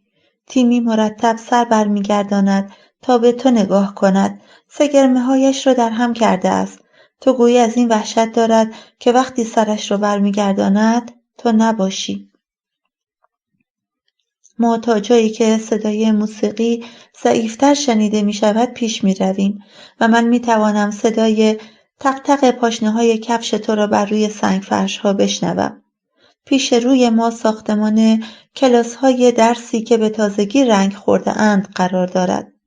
هنگامی که داخل یکی از کلاس‌ها می‌شویم من سینه صاف می‌کنم، می‌گویم بله این رو تیمیه، اما حالا دیگه اونو تیمی صدا می‌کنی. وای خدای من، لطفاً من باید یه جای بشینم. تیمی و من تو را که روی یکی از میزهای تحریر می‌نشینی نگاه می‌کنیم. تو خم می‌شوی و سرت را در دست می‌گیری. فشار دست تیمی روی بازویم رفته رفته چنان محکم می‌شود که دستم بی‌حس می‌شود. تیمی می‌گوید ما تو را سال پیش پیدا کردیم. بلو، یادت که میاد کی بود نه؟ دختر ایابولو داره در دانشگاه یونیجوس در مقطع فوق لیسانس درس میخونه. آمده بود به طلا فروشی تو طلا بخره که تو را شناخته بوده. تو سرت رو بلند میکنی و با دهان باز به تیمی مینگری. میتوانم صدای نفسهایت را بشنوم. اگه دلت میخواد بری اشکال نداره. من فقط میخواستم تو رو ببینم، همین. اما این تمام آن چیزی که تیمی میخواهد نیست. برای من نیز این تمام آنچه که میخواهم نیست. تیمی دلش میخواهد تو را در آغوش بگیرد تا به او بگویی که فراموشش نکرده بودی، حتی زمانی که فکر میکردی دیگر هرگز او را نمیبینی. او میخواهد که تو بمانی. تو برمیخیزی میگویی رو تیمی، همه منو تیمی صدا میکنن. صدایش میلرزد. کودکم. وقتی که تو به سمت او قدم برمیداری تیمی دست مرا رها میکند. تو به صورتش دست میکشی انگار بخواهی اشکهایش را به دام بیاندازی، اما گونه های او هم درست همچون گونه های خود تو خشکند. او دستهایش را بر پهلوها می‌آویزد، منتظر می‌ماند تا اینکه تو او را به آغوشت بکشی. سپس او دستهایش را با احتیاط هرچه تمامتر دور تو حلقه می‌کند. می‌ترسد مبادا بشکنی. تو می‌گویی خواهش می‌کنم رو تیمی میشه چند لحظه بیرون باشی؟ خواهش میکنم، من باید با آکین صحبت کنم. تیمی میگوید بسیار خوب. آن وقت لحظاتی بعد لبخند میزند و اضافه میکند اول باید منو رها کنی تا بتونم برم. او خودش را از آغوش تو بیرون میکشد و از اتاق خارج میشود. کمر را راست گرفته، چانه را بالا داده است. عین خود تو. از کلاس خارج میشود. او را از در باز کلاس که ایستاده است و چین و چروک قبای زرد رنگش را صاف می کند از پهلو می بینی. تو به من گفتی که او از هوش رفته. پشت به من ایستاده ای، اما می توانم با اطمینان بگویم که نگاهت را به جایی که تیمی ایستاده است متمرکز ساخته ای. می گویم بله بیهوش بود. اما هر طور بود او را به بیمارستان رساندم. از هتل که خارج شدم او را مثل یک پرچم بالای دست گرفتم تا سربازها به سمتمان شلیک نکنند. اونا اجازه ندادند که با ماشین بریم، حتی با وجودی که دیدن بیهوشه. تو به جانب من میچرخی، توی صورتم زل میزنی. اگر باورم نمی کنی تو را سرزنش نخواهم کرد، اما این عین واقعیت است. ابرو در هم میکشی، به دیواری تکیه میدهی و سرت را به سمت در باز کلاس میچرخانی. برای لحظاتی که انگار ساعتها به طول میانجامد ساکت میمانی و تنها صدایی که بین ما میگذرد صدای خفه موسیقی میهمانی است. باید برای شکستن این سکوت کلماتی بیابم.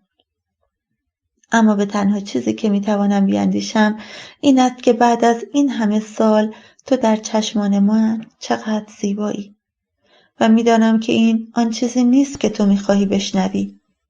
ترجیح می‌دهم به انتظار پرسش‌های تو بمانم. پیش از اینکه بخواهم یکی از آن جملاتی را بر زبان بیاورم که ساعتهای متمادی روبروی آینه‌ای تمرین کرده بودم که پیشترها تو در همین اتاق مشترکمان از آن استفاده می‌کردی. میگویی تو در مورد من به او چه گفتی؟ در مورد اینکه چرا از اینجا رفتم؟ بهش گفتم که من به تو زنگ زدم و خبر مرگشو بهت دادم. پس چیزی که اون میدونه اینه که تو به این خاطر یک دفعه غیبت زد چون که فکر کرده بودی سومین بچت رو هم از دست دادی. تو راه میافتی به سوی در به طرف تیمی، ناگهان میایستی و به جانب من میچرخی. آیا در مورد خودمان و دوتون هم چیزی به او گفتی؟ در مورد لازمه که بدونه؟ تو لبهایت را به هم فشردی و سر تکان دادی. گفتی وضعش چطوره؟ وضع سلامتیشو میگم. گفتم او دختر شجاعیه. صدایت را بلند میکنی مثل این است که انتظار مخالفت از سوی من داشته باشی. من باید امشب با او تنها باشم. گفتم البته توی خونه برات یک اتاق آماده کردم. اگر بخوای همین الان میتونیم بریم. طوری به من نگاه میکنی که انگار یک کارت به تو دادم و از تو خواستم تا خودت را بزنی. نه، من نمیتونم بیام خونه تو. این کلمات آخریت سبب میشود که من جملات احمقانه ای را که آماده کرده بودم فرو ببلعم. جملاتی مثل میخوام که تو با من زندگی کنی. ما میتونیم یار هم باشیم. من دلم برات تنگ شده. اگه دلت خواست رفیق بگیر. میتونی، اما بی سر و صدا و با احتیاط. ما میتونیم با شرایط تازه‌ای در کنار یکدیگر زندگی کنیم. میگویی منظورم اینه که اگه از نظر رو تیمی اشکال نداشته باشه اونو با خودم میبرم به هتل. اینطوری اون میتونه امشب رو با من بگذرونه. فردا میایم خونه تو. اون وقت میتونیم بنشینیم و راجع به راهکارهای این موضوع با هم صحبت کنیم. میگم البته. بسیار خوب. تو میچرخی. لنگیت رو شل میکنی و همینطور که از چارچوبه در میگذری آن را راست و ریس و محکم میکنی. تو به طرف تیمی میروی، دستش رو میگیری، پیشانیت رو روی دستش میگذاری. او برای حرفایی که میزنی سر تکان میدهد. دستت رو دور شانه‌اش میاندازی و از زاویه دید من دور میشوید. دستهای دخترم رو میگیرم. شست دستانم را روی مچش میگذارم و ضربان نبضش را احساس میکنم. این یک رویا نیست. دخترم حی حاضر اینجاست.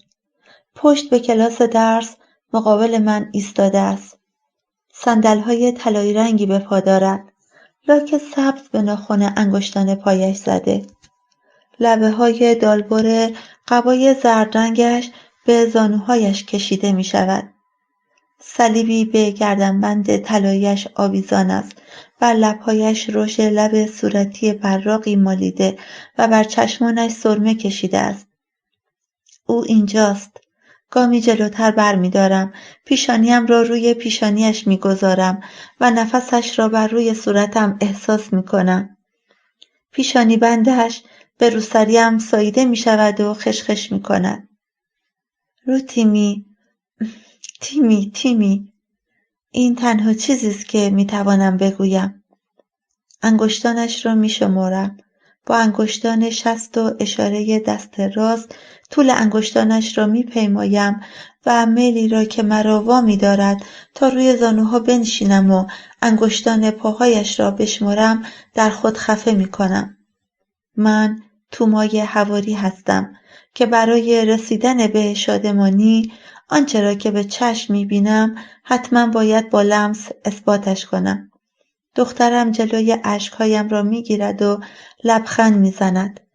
صلیب توی سینه‌اش را لمس می‌کنم. این همونه؟ سینه‌اش را صاف می‌کند. بابا گفت که تو اینو به من دادی. خیلی وقتها به گردنم میندازمش. وقتی که به این همه سال که دخترم بیمادری کشیده است میاندیشم، دیگر نمیتوانم مانع ریختن اشکهایم شوم. دلم میخواهد صورتش را بین دستهایم بگیرم تا زمانی که بگذارد اشکهایش سرازیر شود. میخواهم تنگ در بغلش بگیرم و به او بگویم که اگر گریه کند راحت خواهد شد. اما مطمئن نیستم که بپذیرد. من حتی نمیدانم این گله زیبایی که به سر بسته است، این گله‌ای که روسری سنتی زنان یوروبایی می باشد، کار خودش است یا برای پیچیدن و پوش دادن لبه‌هایش کسی به او کمک کرده است. کودکی را که من رهایش کردم اکنون یک زن جوان شده است. میشناسمش، اما شناختی نسبت به او ندارم. جریان تازه از اشک در چشمانم سرازیر می شود، اما این بار برای خودم اشک می ریزم. برای خودم که این همه سال همچون مادری بی فرزند زیستم. در حالی که در روز اول مدرسه‌اش شخص دیگری دست او را در دست گرفت و سرمه بر چشم کشیدن را با این دقت و زیبایی یک نفر دیگر به او آموخته است. میگویم خیلی متاسفم. اگه میدونستم که زنده بودی، اگه دونسته بودم قسم میخورم که برمیگشتم، به خاطر تو برمیگشتم. حالا که اینجایی، او با دستهایش اشکهایم را میچیند. حالا دیگه اینجایی. کلماتش دردم را میشوید، درد این همه سالهای از دست رفته را. او به نجوا میگوید مامی. به پشت سرم نگاهی میاندازم. انتظارم این است که مادر شوهرم را ببینم. مادر بزرگت کجاست؟ دخترم میخندد و این صدای شگفت‌انگیز زیبا لبخند بر لبانم مینشاند. دلم میخواهد خنده‌اش تا پایان زمان طنین انداز شود. مامان، همیشه منتظر بودم تا بتونم اینطوری صدات کنم. تو مامی من هستی. من مامان بزرگ رو اینطوری صدا نمی کنم. او به صلیب توی سینه‌اش دست میکشد و شانه بالا میاندازد. کسی اینو درک نمیکنه، اما اینم از اون کارای عجیب و غریب منه. میگویم من درک میکنم. واقعا من درک میکنم که واژه‌ای را که دیگران هر روز استفاده میکنند، چگونه نجوا کردنش در تاریکی میتواند آن زخمی را که هرگز التیام نمییابد کمی تسکین بخشد. یادم میآید که پیوسته به این میاندیشیدم که اگر این گره را اندکی نمیگشودم و بر زبان جاریش نمیکردم، هرگز نمیتوانستم آن را بشنوم. و از خود میپرسیدم که آیا میشد روزی آن را در ملأ عام و در روشنایی بر زبان برانم؟ از این روز که من ارمغان این تک واژه ساده که در نهانش وعده آغاز کردن نهفته است را درک میکنم. با قدردانی از اینکه کودکم کسی دیگر را جایگزین آن نخواهد کرد میپرسم میشه یه بار دیگه اونو بگی؟ منو دوباره اینجوری صدا کنی؟ دخترم مرا در آغوش میکشد. مامی. صدایش لطیف و لرزان است. چشمانم را مثل کسی که دعای خیری را میشنود میبندم. گره چیزی در درونم گشوده میشود. شادی. اگرچه هنوز آشنا و بیچون و چرا نیست، ولی به درون وجودم ساری میشود و من میدانم که این نیز یک شروع است. وعده است از شگفتی هایی که در راه هستند. پایان. آوای بوف یک گروه مردم نهاد است که توسط عده‌ای علاقه‌مند به کتاب با دغدغه ارتقای فرهنگ کتاب و کتابخوانی و استحکام بستر خرد اجتماعی تشکیل شده و تاکنون تولید هزاران کتاب ممنوعه را در کارنامه خود دارد. با توجه به اینکه این گروه وابسته به هیچ سازمان و ارگانی نیست و تمامی فعالیت‌ها به صورت رایگان انجام می‌شود، لطفاً اگر در این رابطه احساس مسئولیت دارید، در معرفی ما به دیگران سهیم باشید. avogaboo.com